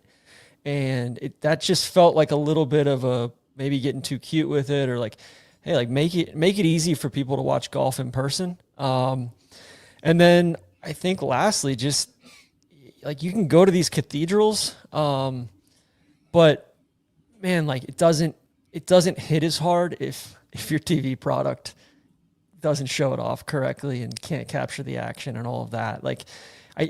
I'm a little bit worried that element of it, that they're only getting 40 to 50% of the value of going to a Shinnecock because they're not getting just a half decent production on the media side. And that sucks. One other thing I'd say about sorry, D, just on-site experience. I think and this might sound like a small thing, but there's no shade out there. And I think that's also a factor. It sounds too simple, but it's like, man, there's no trees, and I think they do themselves a favor if it wasn't everything that's covered is either the merchandise tent or the hospitality stuff that's, a badge. If they just had some tents that were just like open that you could stand under, I think it'd make a big difference, because I think by 5 or 6 p.m. people are like, yo, I'm hot. It's dusty. That train horn's going off, and I don't want to miss that train to New York. Like beckoning you. It's like I think like simple stuff like that is probably would help, because that was definitely a factor. I think that is spot on. Having been to a couple of Aaron Hills is like that too, right? Yeah, even at the women's open, I'm like, man, get sunburned. How many trees are out here? 3? Yeah. Oof. Yeah. Okay.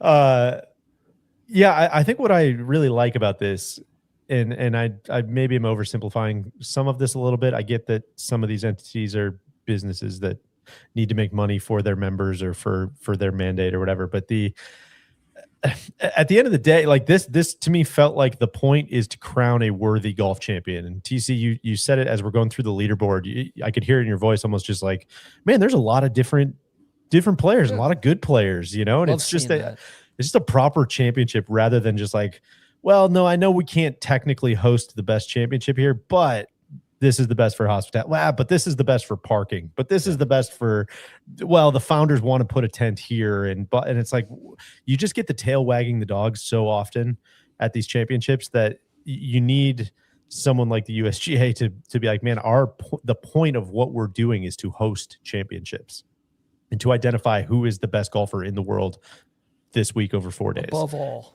Yeah, and that has to. It's just it sounds so silly when you break it down to the studs like that every tournament isn't that way, because that's kind of the whole point. But it's just gotten so out of whack that to hear those quotes, they almost sound like radical when in reality it's like, well, isn't that what all 4 of these things are supposed to be? And to give the Masters credit, I think they've been that way for 70 years now or whatever as well. So it's not just them, but it was just very, very refreshing. And he called out like Winged Foot, Marion, Riviera as well as like, hey, these are more limited field places. Limited spectator. Yeah, like it's sorry. And then I think like Oakland Hills, I'm getting more and more excited to see that, just because it's like, hey, we haven't seen it in forever. It's been renovated, and those fans are going to turn up for it. I think in Michigan, but in that Midwestern way, not in the fuckhead New York way. No offense, Neil. Well, and I'm curious just our route to getting there through the next 2 venues, which they're going to almost certainly narrow the fairways and grow the rough for those, and we'll see how that goes. And I'm curious I've never been to Oakland Hills. I don't know anything about it, but I'd be curious before you get there if that is this was such a celebration of not narrowing fairways and growing the rough, and I thought it was a very watchable tournament for 4 days, and I kind of don't want to see them retreat backwards into that, but they have a lot of venues coming up that support that. I would push back though, slightly. What I mean by that is, I think similar to mixing it up with like a Pebble Beach and a Shinnecock, or Pinehurst and Shinnecock, as far as like the ability to host a modern tournament, I think having a U.S. Open that is about thick rough, mixed it like a variety, because that's part of American golf. Do you know what I mean? It might not be the type of golf that you want to watch, or it might not be super different than what you see on the PGA Tour, but I think it's important, and I'm okay with. I just don't want it to be that way every year, and I think that's so. Like Pebble Beach, if that's the test next year, I think I'm okay with that, because we got the wide fairways and they let Shinnecock be Shinnecock this week. I think the diversity of venue is a feature and not a bug. Because I wouldn't want them to play it at Shinnecock every year, personally. And you don't want to try to import Shinnecock. Yeah, exactly. You got to let Michigan Pebble Beach be Pebble Beach. Yeah. And it's like, it's going to be, ringed with high rough around the greens. And that, oh man, it might not be our style or what we love to see, but it is a tough test, and it is what it is. And I think that needs to be celebrated too. Yeah. Neil, I think from a cathedral perspective too, it's just really interesting to see. I don't know. I jive with Bodenhammer and Juan's definition of cathedrals, because going out through, there's no there's no venue, there's no openings to be spoken for until 2043.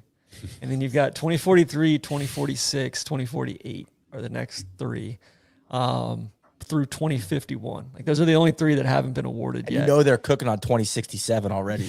And you know what's not anywhere to be found on this list?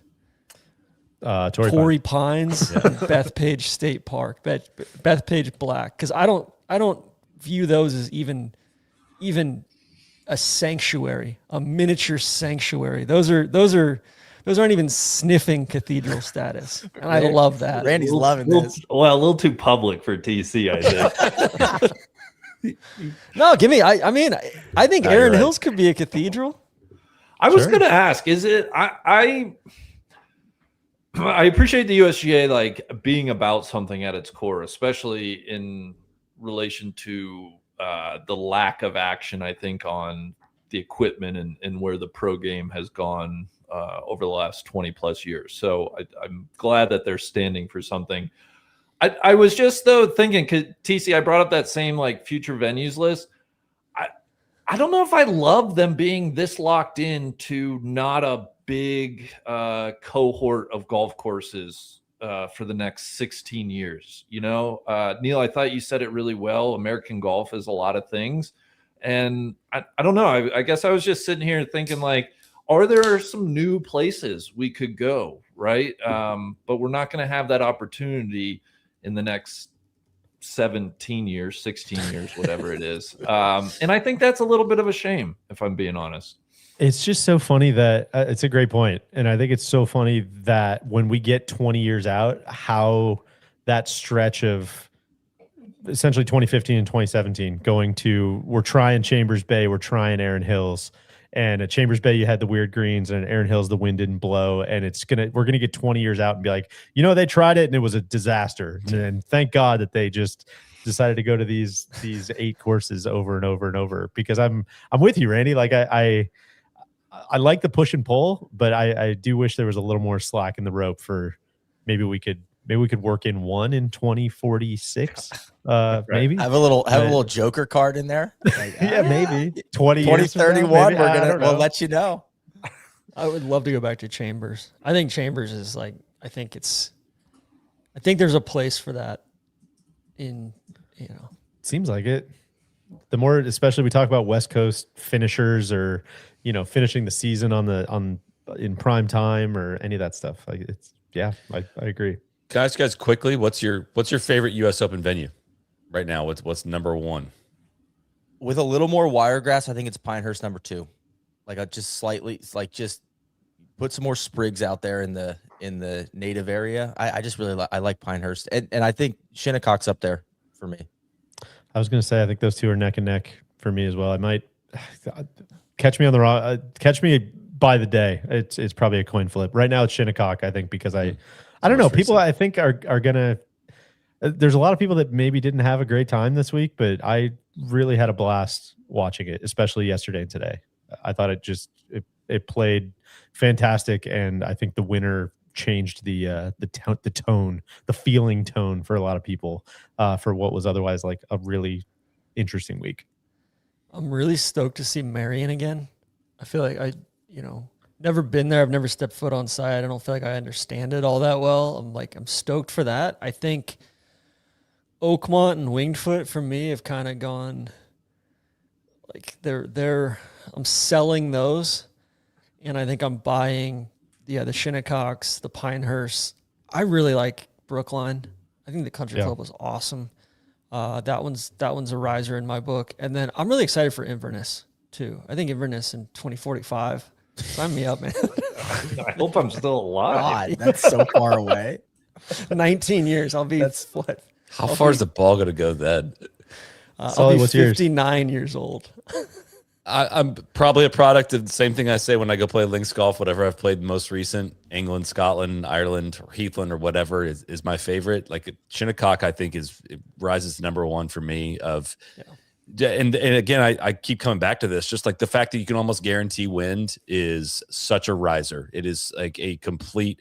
It works so well with the width. with the shape of the greens, with the shots that are required. Like anytime you saw somebody trying to ride a wind into a green this week, and it wasn't even the most firm week it could have been, it got rejected like every time. And that, to me, I know I'm a massive nerd about this stuff, but just watching the different shots required and the different questions being asked of guys, and the creativity, and just, the constant pressure it put on you from beginning to end in different ways makes it a really enjoyable Thursday to Sunday watch.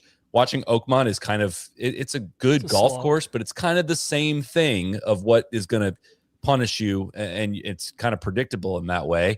And I like this the best. Pinehurst, I think, you said this well, Neil, like more punishment off the fairway, I think needs to be, I know they planted stuff for that US Open. It still didn't punish people enough, but this just a little more, what I mean? No, I like that it's kind of a roll of the dice if you hit it in there, because it goads guys into trying to hit like heroic shots, but it was just not quite enough. It feels 20-80 right now instead of like 40-60 or 50-50. Yeah.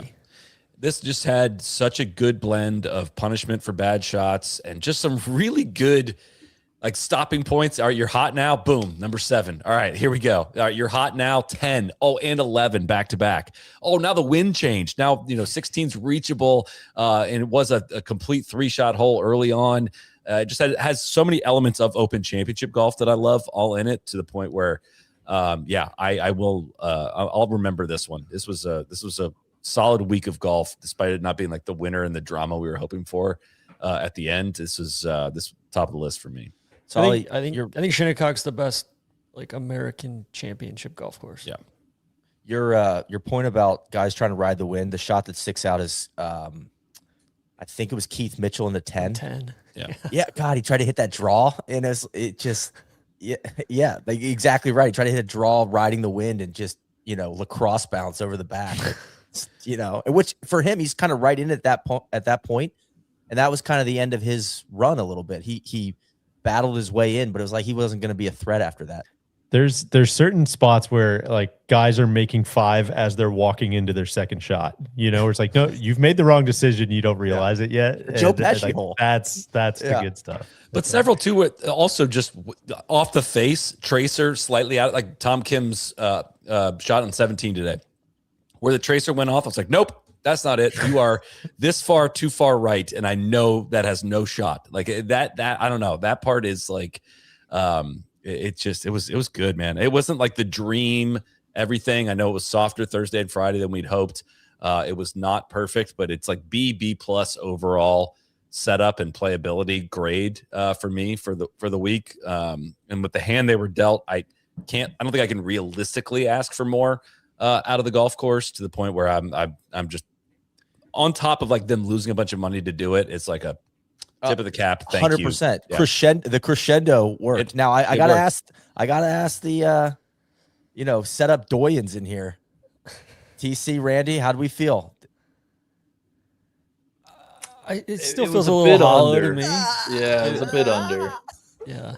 I mean, like, all right, like I loved it today where you're getting some more of those shots that it's totally borderline whether they're going to stay on the green, or they're bleeding out so much more than you ever imagined they could or would. I just felt like it was pretty green. And some of that might be just POA greens and trying to keep those things alive instead of, but it just felt a little too manipulated on the side of like, we have to be extra cautious. God, I thought instead of just like, hey, like this is what nature is giving us. Like I thought, it was just softer even on the weekend than I expected it to be. It was still very, very hard, but like, I don't know. I think this is like, Randy, I know I'm speaking for you a little bit here, but like, this is the one place that like puts the fucking fear of God into these guys. And I just want that to be at the forefront a little bit more, even final round today. Yeah. I think that's where I am. I think they could have pushed things a little bit more. Again, we don't have to relitigate everything. I understand what they were concerned about. It just felt a little under overall. Still a very good test, still a very difficult golf course. But I think TC, you're right. Like this, when it's at its best, this is as good of a test as we are going to get in the professional game. And we had the chance. We got pretty close, but we didn't get all the way there. I think that's totally fair. I think it was like very like in the gray area where I feel a little weird to even critique it of on the soft end. Like, you know, I ordered my steak, you know, medium and it came out medium rare, you know, whatever that Totally might be. not a big deal. I'll It's eat okay. it. I'll eat it. Totally I'll eat fine. it. All right. Totally I fine. want to acknowledge that I did ask for. Not gonna say This is anything. well Yeah, done. Yeah, maybe it's slightly, medium well, like medium well, whatever that would be, medium plus. It's not exactly what I ordered, but this is totally fine, and I didn't want to get food poisoning, or I didn't want to get sick. That's kind of where I'm at. At least this weekend, we did not see balls backing up anymore, and it wasn't a control your spin or you spin it off the green, except for spots where it made sense on false fronts and things like that. Directly into the wind. Yeah. I mean, I still finally at least shots that were moving in the wrong direction when they got on the green got rejected. And that's okay. I'm like, okay, now we're watching you're playing position golf, and the strategic leaves and everything is just way more interesting than point and shoot golf. And we're back to point and shoot golf. And I would like, I go back to Bodenhammer talking about the 15th club. I thought it was tested this weekend. You watch these guys walking off 18, they look more mental exhaustion. Yeah. And I think that's what's so cool is that the tee shots you're like, you can kind of wide ass fairways. Like some of the shots don't look that hard. And I really appreciate it's like, you're like, man, that guy looks worn out. Like if you're a casual golfer, I remember myself in 2018 out there, I was like, this place doesn't look that hard. Like how do you miss that fairway? And then the more you get into this course, the more you're like, God, no, the run out, and you I don't know. There's layers to this place that's what makes it a cathedral. And I thought they tested the 15th club. I think like a lot of things in society, Neil, though, there's a bit of like, okay, maybe they tested it, but we got great inflation going on. I don't think we're testing the 15th club like we used to test the 15th club. I don't think these young guys really know what some of these setups were under Mike Davis. We're jumping rope without the rope. There's nobody pissed off coming out. They might be exhausted, they might be fatigued, but if you're not pissing anybody off openly, maybe Bob McIntyre excluding. He's always pissed off though. I'm just not sure we're testing it to the degree I would like to see. One thing I will say to this though, scoring wise, which is not the most important thing to me, but we have a golf ball that goes a mile. We have 460cc drivers, the widest fairways ever played in a U.S. Open, and they soaked the greens for Thursday, Friday. 3 guys broke par. Like that speaks to Shinnecock, I think, though. I mean, and the guys might stink. I think the toughest part on this they didn't LinkedIn course, the thing that I'm blown away with these guys is like how hard it looked like it was to putt out there. Because the greens are going every which way because they didn't mow them a whole lot, and I don't think they've rolled them at all.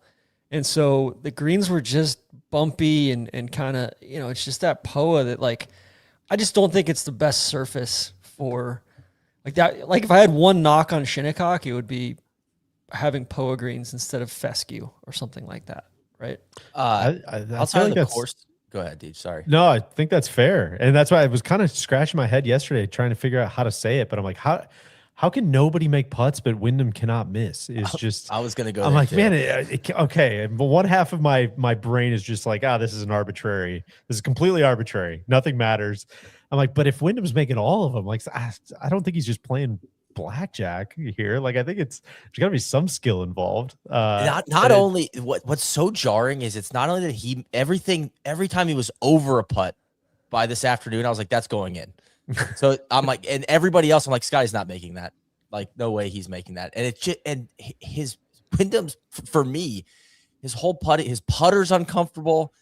His cross-handed long putter center shaft. It's just all of it. I'm like, man, and he just keeps making it. It was so impressive.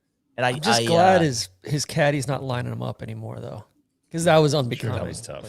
That was on the list as well of micro fences. You know what I think is interesting about the scoring? Under par, yes, I grant, 3 guys compared to what do we have, 2 in 2004. But if you look at the guys better than 2 over par, in 2004, you had 3 guys better than 2 over par for the week.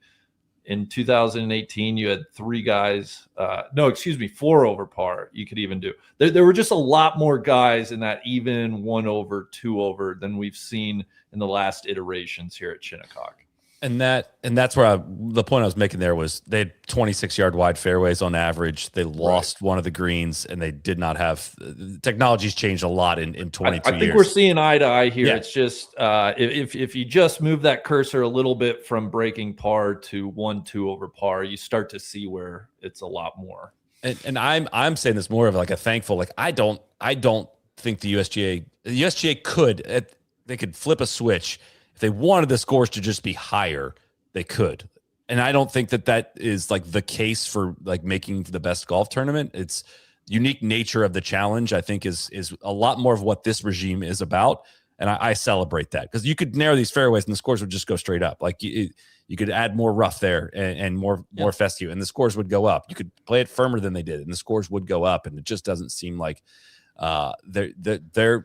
everybody we talked to, Bodenhammer, Jeff Hall, everybody is talking about the variety of skills needed. And I think that is a better representation of what American golf should be than just artificially inflating scores. And to your point of going to variety of courses, Neil, and representing American golf, like I think it would not be a great thing if it was narrow fairways, thick rough, and just a hack out contest, because nobody likes to play that style of golf. And I just don't think that's the best test of skill. I would say pragmatically. Randy, I mentioned it last night on the pod, but I was standing up on 12T for probably 2 hours yesterday, and I expected the carnage to be on 11, and I was surprised it was on 10. And I think 10 is the star of this year. 10 was my favorite hole. I felt like the linchpin of the tournament. And I think going into the week, 11, 7 and 11, but 11 on the back 9 was getting all of the buzz of like, this is the shortest par 5 in the world, and there really weren't any train wrecks there. I mean, there were a lot of bogeys. If you missed the green, it was like a 3.71 scoring average. And if you hit the green, it was, I don't know, I think like right around par, like, 2-putt, or maybe just under 3. But there weren't a lot of double bogeys. Nobody was playing ping pong. We didn't see the train wrecks from behind that green. And I thought, so I just want to give a shout out to 10. And I guess the reason I brought this up is I think the USGA was conscious of that. It's like, let's not let 7 and 11, let's not let these holes get out of control. Yeah. Because that's not really, it's kind of fun for the highlight reel, but it's not really good for the tournament. And I could agree with them on that. Yeah. Hardest hole was 2. Second hardest was 4. Third hardest was 10. Fourth hardest was 7. With and then 6 was the fifth. Was that all week? All week. Cumulative.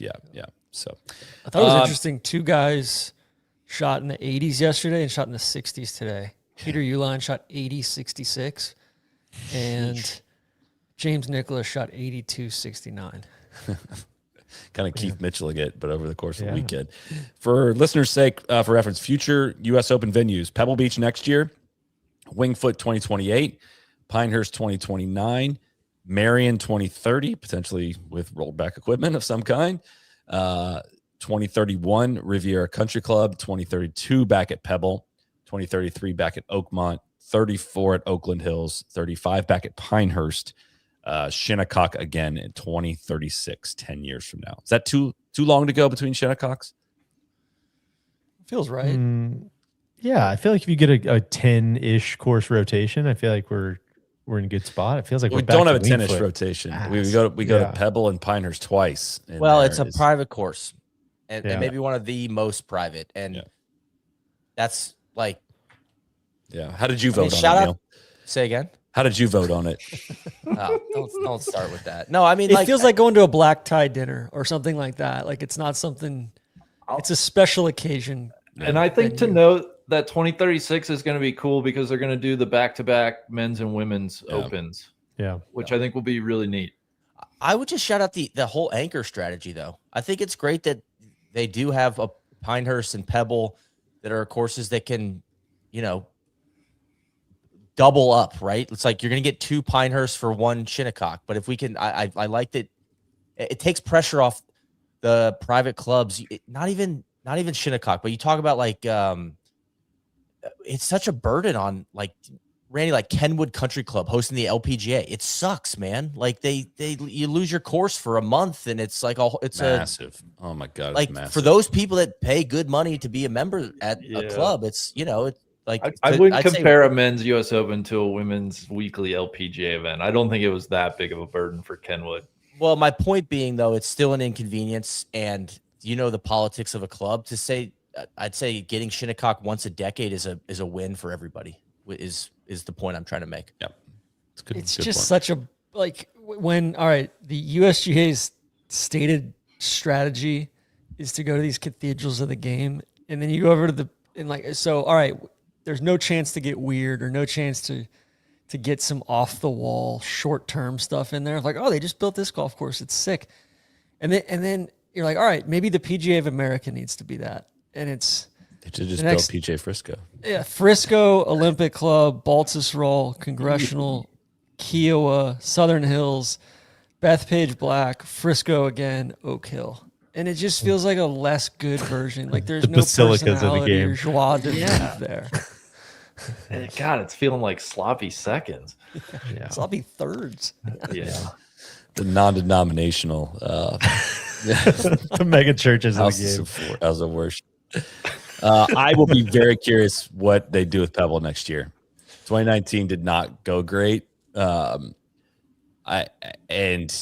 they're gonna have to push it, man. They're gonna really have to push it. It's got to be a lot firmer than it was last go around. We can talk about that when it becomes time. So, Cody, I think we have a giveaway. Does that sound right? Yeah, I knew we're starting to round that corner into Hamsterdam. I'm feeling it. I'm feeling the direction that we're going. So before we go down there, I wanted to be positive here for a second and give some away.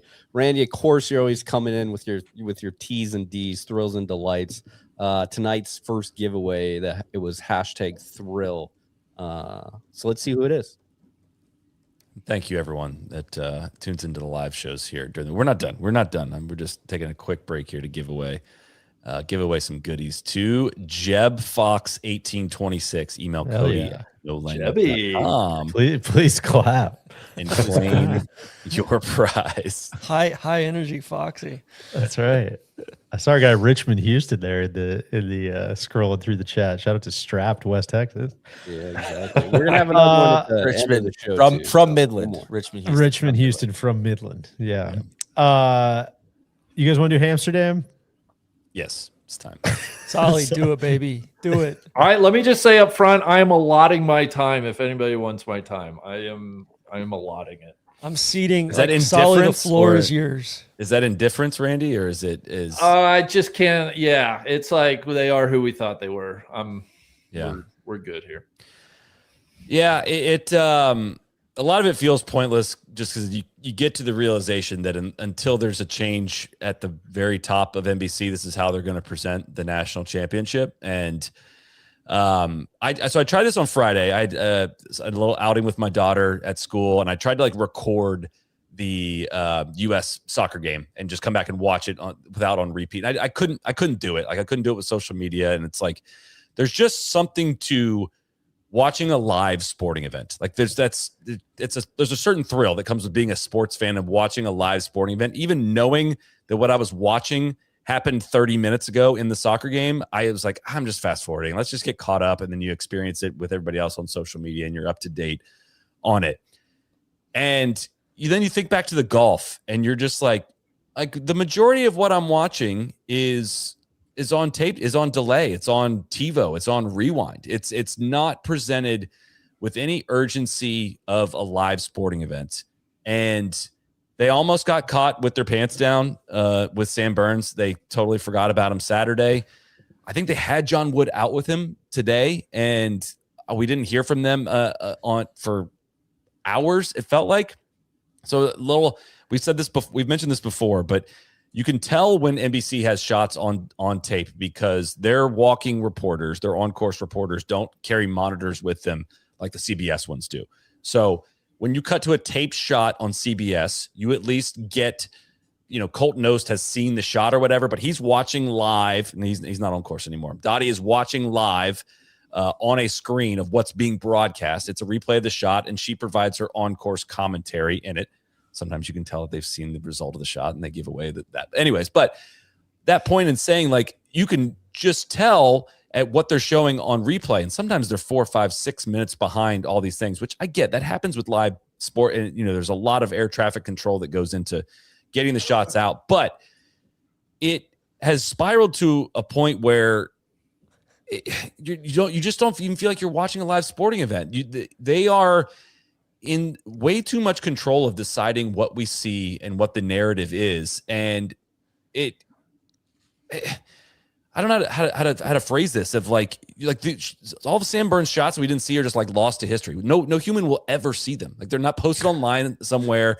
They're not in some every shot anything. They just are completely decided by somebody else that you don't need to see this. You don't need to have experienced it, and they're just bad at telling the story as it's happening, to the point where you have to do extra work, it feels like, to stay up on the tournament while it's going on. Like, if somebody's making a run, you have to be like up on it with a different device, or all of a sudden somebody pops up on 17 and is in the golf tournament. And it's not going to change. They're very clearly, just going to, I don't know who they're producing it for. It seems to be, it's for the casuals and the boomers that watch 4 tournaments a year is what the US Open broadcast feels like it's like. But and this isn't even about the commentary. This is just a total production note of just, it is really lacking. And I'm trying not to get more upset about it than I am. And my wife's texting me from the other room of just like, dude, there's no graphics. I don't know what are these people putting for? Like, I don't know what's going on in the golf tournament right now. And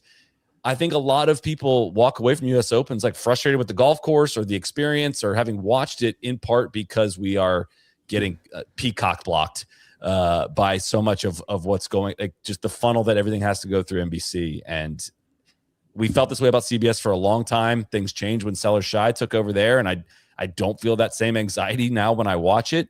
And I don't think anything's going to change on the NBC front unless they start taking it completely differently from a serious standpoint, and they don't seem to care.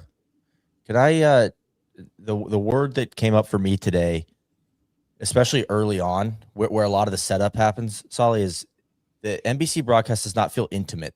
And I think there's a lot of old, like golf, like watching golf in person.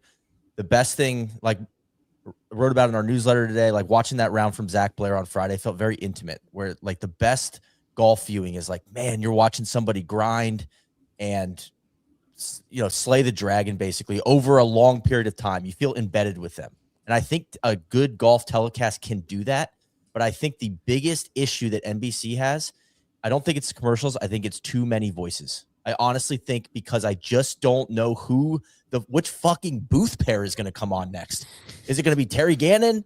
Is it going to be, and no offense to any of these people, but like, oh, then Tarico's back, and it's like, fuck, man, like, I love Tarico. Why don't you just stick around? It's like a food court. There's like 12 of them. It's like a food court, TC, exactly. It's like a food truck bonanza, and I can't enjoy any of it because I honestly think it's like noise. I'm trying to figure out who's talking, and I think that is the biggest own goal. It's not intimate. It's just like a bunch of voices, and there's no consistency, and then everyone's trying to get a word in, and I struggle with that. And I think that if you took that away, I can live with the commercials. I understand, there needs to be a commercial load. We could talk about that next. But my biggest issue is the own goal of, like, at the top at NBC, make some fucking decisions, hurt some feelings, and let some people go. Because it's like they don't want to make a decision. We don't want to hurt Kiz's feelings. We're going to keep Furyk over here and just tease you with that. But then he's not going to be. It's like, what are we doing? There's literally like 15 people announcing the golf for no reason. They had Smiley and Bones in the final group today. I know, it's too much. And then they're not showing us half of Scottie's tee shots. I had a friend that reached out on text today, was talking about the old Vince Scully broadcasts, how he would just do them all solo, and there's no throwing it around. It is one, you're there with one person who's watching it with you. And the comparison he was making was like, why couldn't that be Tarico? Like, but the difference with golf is that he has the on-course eyes and ears. And as long as you have an analyst, the lead analyst, who's not really telling you much, then like, how is that not, I don't know. That just seems very possible. I couldn't get that out of my head of how nice it would be to, and just a thought experiment. Who knows if that's even possible or not, but how nice it would be to just like hang with Tirico on every shot. And it's like, occasionally he's throwing it down to like, hey, Smiley, I need some eyes and ears on like, what's he facing here? And you're just hanging in one place. I think would just make you feel a lot less stimulation overload, like you're feeling, Neil. Cause it always like, it has the feeling of, you know, when you watch golf long enough, and maybe there's an us problem who watches it for 12 hours a day, but when you watch the changeover, you know, and it's like, oh, now we're on USA and now we're on golf. Oh, are we back over to Peacock, or now we're on start that's how over. it feels. That's how it feels when they throw to the different booths. It's like, wait, did the window end? What's going on? Is who's on it now? You know, and I just think a long-winded way of saying I'm with you that it feels like the audio quad footprint. Box, and I've sworn off the quad box. It's just too much for me, but it's like I got there's just too many people trying to get a word in, and I just don't think, I think that is, it's, you could solve a lot of problems with that, and it just feels like there's no decision making on that. It just feels so unnecessary. I don't get it. Just scattered. Yeah. I think going back to the cut on Friday, they didn't have a graphic for the cut. They didn't know what the cut was going to be. They didn't know what the guys on the course, whether they were in or out. I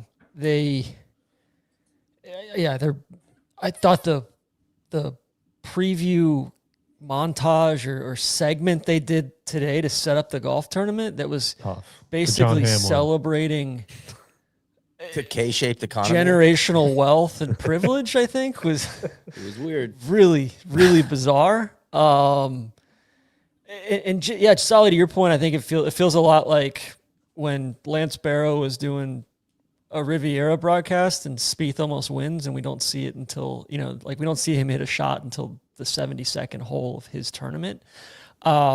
It was the 71st hole in 2015, and I remember it like it was yesterday. I remember it. Tournament. Yeah. Or that was the reason we wrote that thing. Yeah. That was like the whole thing. I think, it's cluttered. I thought the call in today from the swing coach was both like bizarre and poorly timed. And I mean, Sally, like we were going nuts there they did that weird segment, and then they went to commercial, and then they came back and showed like 3 shots, and then they went back to commercial, and that whole thing, and just generally speaking, like they're following close-ups of the ball on the ground without showing any context of where it's going or what slope it's going down. It's just straight zoomed in. It's like all of the details are just like, there's no pride in it at all. And I think with Kisner too, like, I mean, we saw it yesterday, shot of the entire golf tournament. And he just, Randy, you said it last night, he just like utterly fails to even, not even meet the moment. No, I know. There's no attempt. To even just recognize that this is a moment. What's even more frustrating about that, TC, is I think it was on 10 today when they did have the tools. That some of those overhead drone shots were awesome. Like the bird's eye view, just straight down. Same thing on drone 11 were too. Dope. Yeah. But the shot on 10 where it's like, we're going to take 2 seconds. Here's the drone shot to show you what these guys are working with and what they're scared about, with going long. And then here's a pulled back shot of them hitting off the downslope to that uphill green. It was awesome. And it's just like, man, I watched golf for 7 hours today, and I can point out like 25 seconds of the good moments stand out. You're like, oh man, there it is. Well, and on the opposite side of that, it must have taken them, they didn't set up 16 at all. It must have taken them 2.5 hours for Kisner to realize that 16 like wasn't gettable today. That was the best. It's playing like it's 750 yards into the fucking wind, and he's like, oh, yeah, he's not going for it. Yeah, he's 340 yards out, my man, into the wind. Like, of course he's not going for it. That ball didn't roll out much. I don't think he. That was after Burns' drive on 16. They're like, go to Chris because I don't know if he's going to be able to go for it. That ball he didn't get much rollout. They come back, he's like, he's got 344 in. It's like, dead into it. But part of that's not even Kisner's fault. No, they didn't show it. They haven't set it up, and like it's just subtle stuff like that.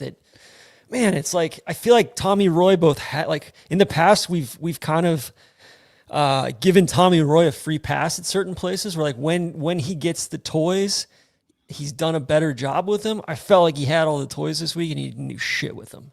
He had too many toys. There's or too many people in the playpen. I don't know.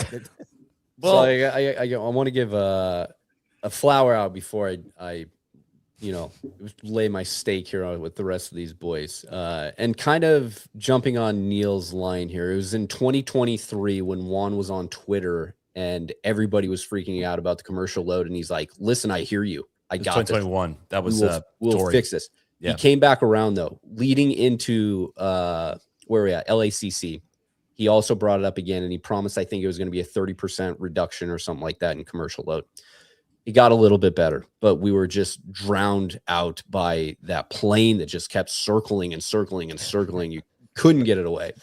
It got better at Pinehurst, and it got better last year. And this year, even though it feels like there's still a ton, which there are a ton, there is less than last year. So bravo for them, for the USGA continuing to push NBC for everything that they have. Neil, I don't understand. We talked about this a little bit last night with the sheer amount of people that come through the booth when the characters of this show that they're trying to produce are on the field. It's the players and the caddies. And you, as the broadcast team, you put 3 walking announcers out there. Why the hell would you jam up a small little shack on the 18th hole with more people that are trying to talk at the characters in the story? I don't understand that one bit. The only guy I want to hear from is the guy that's standing right there. I know. They're right there. They're right there watching it. 100%. Just let me hear that guy. And that like makes you like, the whole point of watching golf is to like feel invested in someone's round. I don't need to just see the highlights shot, like the made putts from other people. Like, what did Sahith do today? Anybody have any fucking idea? Like, I had no idea. Like, what did anybody else do? He should have got it. Well, after he made double at 4, they dropped him. Yeah, was like and then we saw his putt on 18. That was about it. Or at one point, Solly, like Tommy, when things got going good there, like where are we at with picture in picture? What happened to that? Like, what happened to the split screen of like,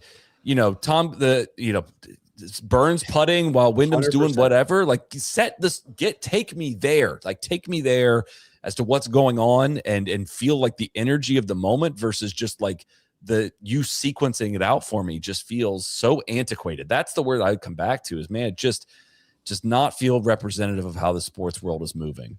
Cody, that's such a good point on like the characters in the show, especially Bones and Smiley, because a lot of times we watch as much golf as we do, and you can see Bones, like when they have the big drone shot, you're like, oh, there's Bones. He is a character, and it's like and being out there walking, you're next to him, and he's almost always got his hand on. He's ready at all times. He's just waiting for him to go to him, and it's like just he's the avatar for the audience. More, man, he's ready. He's so good.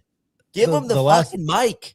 Last thing I would say about this, because I know we'll start going in circles, is the biggest miss and the biggest L that they have right now is they're missing. Like, they built their whole broadcast for decades around Johnny, Roger, Gary Koch, all these very recognizable guys. And when you're not letting the dudes on the ground cook, like, you could still, Neil, I'm sure Roger Maltby was out there this week. I'm sure if you followed him around, everybody on property is go, hey, Raj. Yeah. And when you're not letting John Wood and Bones and Smiley like become those guys, then you're just shooting yourself in the foot for, not only for the audience, but also just for the longevity of your team. And so, yeah, all a long way of coming back around to just like, those guys don't need a break. You know what I mean? Yeah. Like, they're ready at all times. If you're out there, you see it. They're on it. They're looking at every lie, and it's just like, sometimes you go a hole or two and you don't hear from Bones. I just don't understand. There's so many funny spots too. Sorry to that real quick. That point, Neil, on that's when they get behind and they don't even let the on-course guys call the shots on delay. Like, that's, you don't hear from them because they get way behind and they never catch up. Not delay. It's my only broadcast experience is doing radio for the BBC. And when you're going through your training for radio, you call a lot of recorded shots, and they'll straight up tell you like, hey, this is going on tape, but you got to call it like it's the real deal. And you're like, okay, here I am, because you're going to call it like it's actually live. And then all of a sudden, like 30 seconds later, they might surprise you and actually play that on the air. And you're like, oh my goodness, is this me right now? But it completely freaks you out. It's part of their training process. they have the ability to do that on TV as well. Like, I don't understand why instead of just going that and then you throw it back to the booth and they're pontificating and talking all over all these things that are delayed, like the guys on course can still call those shots. I don't really get it. And the last point that I'll make is that I feel like Live From and Golf Channel as a whole really found their stride at the US Open when we went back and like, you know, I know that he's not, you know, Wagner's not with NBC anymore, but like recreating the shots of Pinehurst and recreate, you know, Smiley was recreating the shots from the trees last year. And like, I feel like Live From just kind of wasn't really a story this week at all. I thought Live From was good this week. I watched a lot of it the last few nights. Good. It's good to hear. And Deej, I think like your point about, and I don't know. I think McGinley and Rich and Brandel have a great chemistry going, both on and off booth. Like even just some of the social stuff they were putting out today while McGinley's watching soccer, you know. But I think, Deej, you had a good point last night about Tarico and how good he was in that interview yesterday, and I thought he set Wyndham up for success post round today.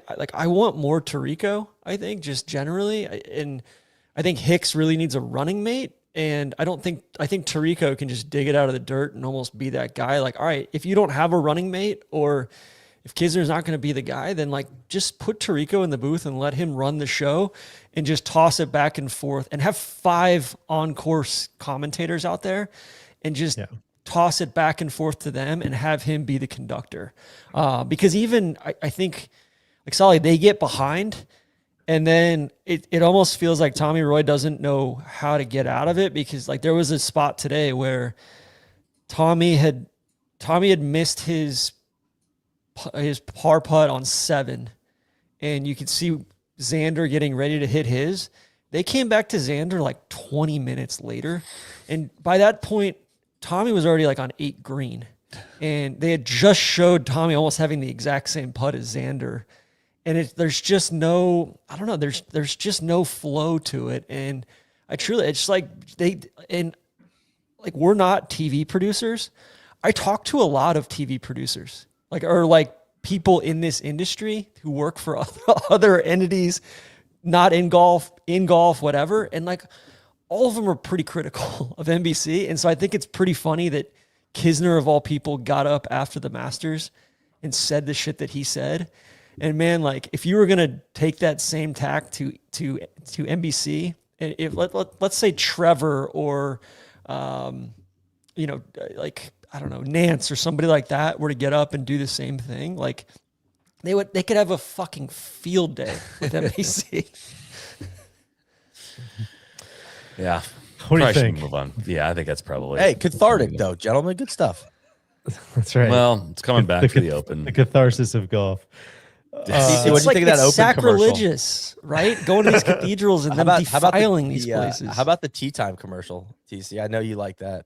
It's not the good. tea time commercial. The Open the British Open commercial. Oh God, that was unbelievable. I thought I was hallucinating.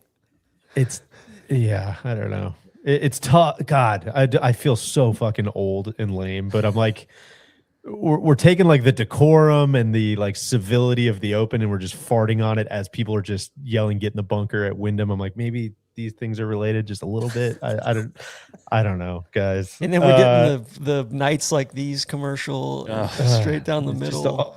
It's tough. It's tough. Solly, what do we got left, man? I feel like we're landing the plane here. You want to talk about that major, the Wyndham how many majors conversation? It's 2 hours later now. 2-time U.S. Open winner. Neil, how many majors? What do you think? Game hunter. Over under 2.5. I think he wins a PGA championship. I'm going to say 3. Forgot about the PGA. I just feel like, based on some of he just gets hot, man. And he like hits it a long way. The game sets up well when he gets hot. And I think he can get hot at the PGA. It's pretty compelling. I mean, if he plays like this, why not a Masters? You know what I mean? With kind of wide open off the tee and good lag putting and He think did get I'd a be tie for 4th at the British last year, but he hadn't done shit outside the U.S. Open. I'd be surprised if he got another one. I'm going to go under. I don't mean that as disrespect. He is an earned 2-time major champion. I'm just pulling up the list here. Earned them both. Look, more majors than Adam Scott, Justin Rose, Jason Day, Sergio Garcia, Patrick Reed, Hideki Matsuyama, Cam Smith. There's a lot of guys. Davis Love III. He's got more majors than Davis Love III. Steve and Elkington. 2 other Siggies. You know, he won at Pebble. I know that was a 3-round tournament, but then the one at Wells Fargo was impressive too. He has a knack for holding the field off. I remember that win at Wells Fargo was impressive. He just refused to collapse, and there's something to be said for that. Fred Couples, Craig Stadler, Lanny Watkins. He's got more majors than Lanny Watkins now. Tom Weiskopf. It's wild. Ken Venturi. I'd like to see him win the Players. He had a T2 there in 2024. I know. That's the thing. It's like he was DQ'd in 2019. It was canceled in 2020. Cut in 21 and 22. T2 in 24. WD in 25. T42 this year. I'll join you on the PGA. That would gain Neil. immense respect from me if you want it as tactical of a test as that. It also might become a major. So who knows? Same amount of majors as Xander, Bryson, John Rahm, Justin Thomas, Colin Morikawa, Dustin Johnson, Zach Johnson, Keimer, Bubba, Jose Maria Olazabal, Marco Mira, John Daly, Greg Norman, Bernard Longer, Curtis Strange, Fuzzy Zeller, Johnny Miller, same amount of majors as Johnny Miller. I could keep Ted Ray. I keep going. It's insane. His Wikipedia profile is now updated to nickname Dub Mr. Grape in the Blow Pig. Oh, no. Also, his picture on Wikipedia, just another one of those little micro offenses. There's a lot of those on Wikipedia. You ever see the Sevi one with that shirtless guy in the background? I don't know if I have. Oh, it's good. You gotta look it up. Anything else from U.S. Open? You guys want to move on to a little bit, just a tiny bit of PGA Tour related stuff we have ahead of this coming week? I think so. Okay. I think so. I think only other thing, Sally, shame on P for missing the cut. I'm still mad. He's got to play more. He's not getting enough reps. And guys, I'll get out in front of it. I cannot believe that I have to do a getting ready video. I just didn't see that. I thought I was sitting pretty on Friday. I cannot believe this. I mean, what a fucking disgrace. Randy had a guy on his team that wasn't even eligible and he beat me. I mean, you know what? Shame on you, Jordan Spieth. Shame on you, Ludvig. Just shame on everybody. It's a travesty. And Rory. Ludvig kind of stole some cash. Rory, I think, is the biggest. And Rory. Yeah, and Rory. Fuck, man. Yeah, it was a bit of an ass kicking. 503,000. Randy was fourth with just over $1 million. TC barely ahead of Randy, just over $1 million as well. I was second. Even would have set him ahead of me. Yeah. God, I looked so when Rory after Thursday's round, I was sitting so pretty. I'm like, oh, Rory's gonna win this thing. Like, fuck. Yeah. Sucks. And DJ, Are you gonna do big time? Oh, I don't know what I'm gonna do, DJ. Don't want to cut you off there. Redemption. A lot of redemption arcs going around. A lot guys. of people have been asking about Neil's skincare routine. Is all I'm going to say. Yeah, is it going to be a skincare video or like I don't know. Yeah, that's what it is. That was the bet. Or we keep I'm saying gonna get do ready some with research. me. I gotta look at some. I gotta get a template here. I haven't seen a lot of these getting ready videos, but you know what? You guys know if I'm gonna do it, I'm gonna do it right. Okay, and I'm gonna bring the heat. Okay, I think you should I'm do. not putting a timeline on it, but I'm gonna give you some goods. All right. Skincare is good, but I would be down for like a Tony P style. What I do, before like how I get ready for a night in the big city sort of video. I don't have many of those these days. How I get ready to play a top 100 golf course. You guys are dirtbags. I hate this. All right, moving on just a little bit. We're gonna have some news. It sounds like coming up this week, just about the future of the PGA Tour schedule and all that. We meant to get to this Wednesday, didn't fit into our kickoff show, but Rory had some comments earlier in the week. about the FCC, about it's the Future Competitions Committee, not the not the whatever they are. Communication. Yeah. And was asked about it. Here's what he said in his presser. I think this will lead to a little bit of conversation on the back half of this. An event like last week, the Canadian Open, potentially going to one of these track twos. And like track two is a glorified Corn Ferry event. Like that's what track two is going to be. So I don't think the Canadian Open should be one of those. And yeah, I just think there's going to be certain events that might lose their stature if a sponsor doesn't pony up $30 million. So that's the tough thing. But I'm not in those rooms. I don't know. I play my schedule and I'll continue to play my schedule, which is getting less and less as the years go on. So, but yeah, it's funny, like I think as they've done all this work, you start to realize that like the way the tour was before Liv came along was actually pretty good. It was a pretty good structure and everything sort of worked pretty well. Liv created this false economy where we had to up prize funds and had to cut fields and try to support the top players and all that stuff, which I think needed to happen because that was the only way to retain talent at the time. But now that Liv looks like it's less of a threat, I think that, as I said, the old ways of the PGA Tour weren't actually that bad. I think that goes hand in hand with him coming out this week. He's not playing the Travelers, which means he will miss 3 of the 8 signature events this year as well. So we won't see him in the States till the BMW. Which, to his credit, or in fairness to him, I think he's telegraphed that like pretty heavily. I think he's been pretty clear on like what his priorities are and what he's going to be doing going forward. Nothing like having one of your biggest stars preemptively put a bullet in this horse that they're going to be trotting out next week.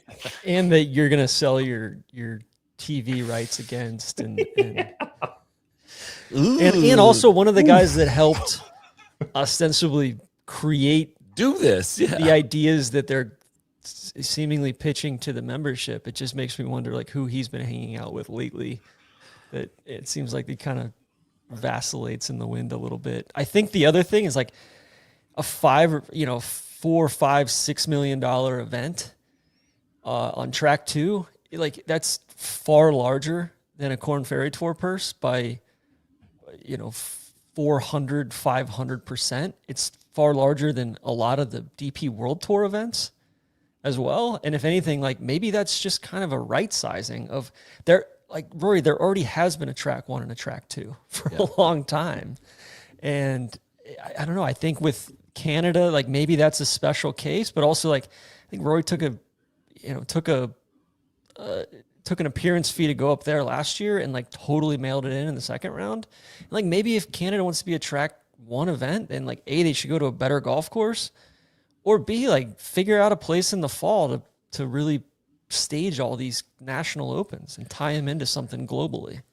He's right in the very early part of like, there are going to be a couple tournaments that are kind of stuck in the middle of these two things. And maybe you don't want to pony the money up to go up to track 1 and are too prestigious or represent something else that doesn't make sense for them to fall into track 2. And he's not wrong with that part. But like, yeah, I don't get the dig, I guess, or what the point of saying it's a glorified Corn Ferry event. Like it is it's a complete change of the system. The track 1 events are not the signature events. Like that's such a big distinction that I don't think people have fully wrapped their heads around. Is like you're adding 40 more guys to these fields, and now you're going down to like 121 start. I mean, not literally, but like what the 121st player is what starts the field at a track 2 event. So like it is a glorified Corn Ferry event, but like that I don't get the point of saying that out loud. I don't get the point of like I thought you were going to say right? It's like it just felt like a weird stray. It was like, why are you going? Yeah. Why are we going so hard right roll now? lap. Yeah, but it's also just like, well, okay, that it's the second level of the PGA Tour. What's it supposed to, like? There's going to be a championship level of the PGA Tour that's going to look totally different. And I think where I get a little frustrated with this is, all right, so we had this tour. It was great for everybody. Liv comes along, and where I was like ready to follow Rory into battle on all of that was it felt like his priorities and a lot of the people that he was working with, their priority was the fans. Like, we need to create a better product. How many times do we hear talk about the product in that time period of like, all right, the stars get back together more often. We're going to play in these events. We're going to limit the field. So we're guaranteed it's a better product if we're all there on the weekend, blah, blah, blah. And it was kind of like, yeah, okay, I can get behind this. Like that's pretty exciting change in there. Now that Liv is less of a threat in his words, or in other words, likely going away, reverting back to like, oh, I just kind of want to be able to pick my own schedule and kind of do what I want to do now is a lot harder battle cry. It's harder to galvanize fans and myself personally. Like, get super excited about that. Sure, you, I guess, earn the right to play wherever you want, but like, you got me jazzed up about this idea of everybody's going to play in the same events and on this championship track and these kind of like can't miss events. And like, that enthusiasm going away is just kind of a bummer, to the point where like, you kind of led the tour down this path. And I know you haven't been on the board since 2023 or whatever that was. And a lot has happened since then, but I don't know, it kind of just, it's a weird vibe of like, you got all this equity, you got more money than you could ever imagine, coming to you from the PGA Tour. And this equity value is so great that it's like, I don't really get why you're kind of throwing digs at the PGA Tour one and just not seemingly very interested in pursuing this. And you're right, in later half of your career, and you maybe aren't going to take PGA Tour golf as seriously, but it's a bummer as a fan. Like, I want to be able to enjoy as much about the PGA Tour as I possibly can. Yeah, I mean, he's going to play six. He's played 6 PGA Tour events this year outside of the majors, and he'll play another 2. So he's well short of the member requirement, even of like, he's not like, and he's earned that right. If he wants to go play more DP World Tour, I know he's moving to London at least part of the year. More power to him, but I just don't think that, like, I think with not playing a full schedule on the PGA Tour, you also forfeit some of your ability to dictate, here's what the schedule looks like. Yeah, I think that's fair. I think in fairness, or in simping to Rory a little bit, I for sure understand his I understand him being extremely burned out by this over the last, considering the last 5 years that he's been through. It's not, it's probably not the best for what Roll App needs right now, or what the bulk of the membership needs right now. But him throwing up his hands and saying, I don't care, do whatever you want to do, I'm only going to play 7 events is, I understand where that comes from.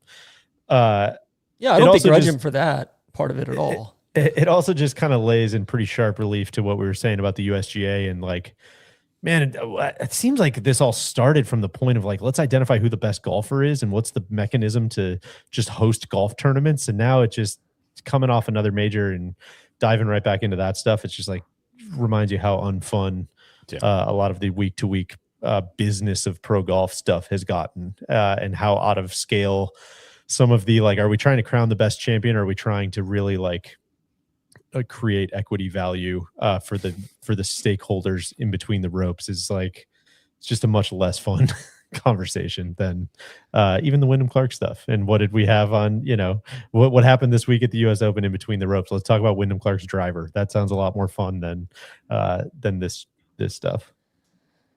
There better be some damn good ideas or proposals from Roll App this week on, hey, we're going to these venues in 2028, or this is what we're thinking for playoffs and for a tour championship. Like, bring us some good ideas, guys. I think sounds like we're getting news Tuesday. It sounds like and if that's the case, we're planning to do a show Tuesday night, reacting to things, and we'll be previewing a little KPMG Women's PGA, and we'll hopefully get a voice or two in there from the stakeholder side to help us break it down as well. So look forward to that. Can I just say, I don't think this was your intent at all, Solly. I just wanted to double click on the nuance of what Rory said is like not the best for business ahead of whatever news is coming. But also I'm like really glad he's speaking his mind and is up there saying what's on his mind. I just want to drive home that point. Like it's interesting. And so I really appreciate that about Rory, who has not always talked to the media when I've wanted him to talk to the media. So I very much am appreciating that he's up there speaking his mind. I can get down with that. I just don't find it productive. Like the tour's not going back to how it was. So what are you trying to accomplish by saying that when it can be kind of sabotaging and bad for morale? I think is where I'm a little confused. Yeah. The hard part is I don't know if this in he's a trying to presser. accomplish anything except for he just feels free to tell you how he feels and speak his mind, which It just feels like think we want roll-ups. more of that. Roll-up's not the one that fucked you over, man. I know. Right. And There's used some you of that, as for sure. a prop and a pain sponge for everybody else. It was Monahan and that whole cabal. And honestly, like I good on Rory. Like if I want Rory to do whatever Rory needs to do to win more majors. Yeah. That's what matters in the long run. That's what we talked about after the Masters of like, hey, if Rory's going to play a worldwide schedule, but he's only going to turn up here a handful of times a year, I'm okay with that because I think it's more valuable for the game for him to be, fresh and competing at the top of his game and not burning himself out. So, Yeah, it runs counter to me the feeling like I'm trying to convince myself that I care who wins the PGA Tour title. You know what I mean? Or like would be a champion of all of this golf that we watch all year long. When he kind of seems uninterested in playing in that, it's kind of like, wow, well, that takes it down a notch so quickly. Of like, oh, if Scottie wins it, it's like, yeah, well, Rory didn't even really try to win it. It's like, then what is this competition that they're rolling out? That's the part that hurts.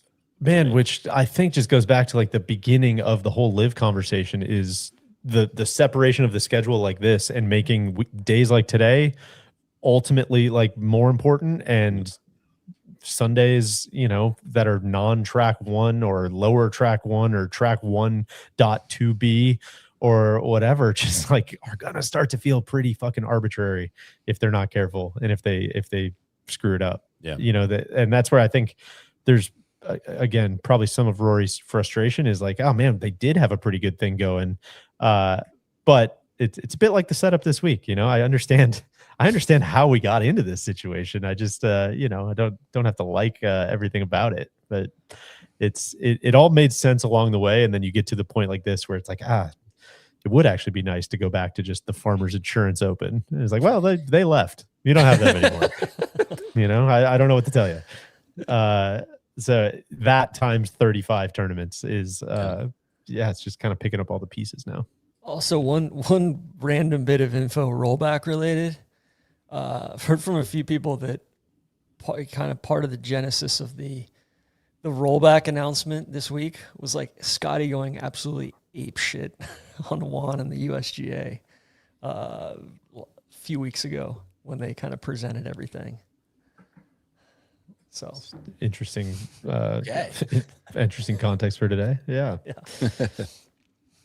What do you think? I think that about does it.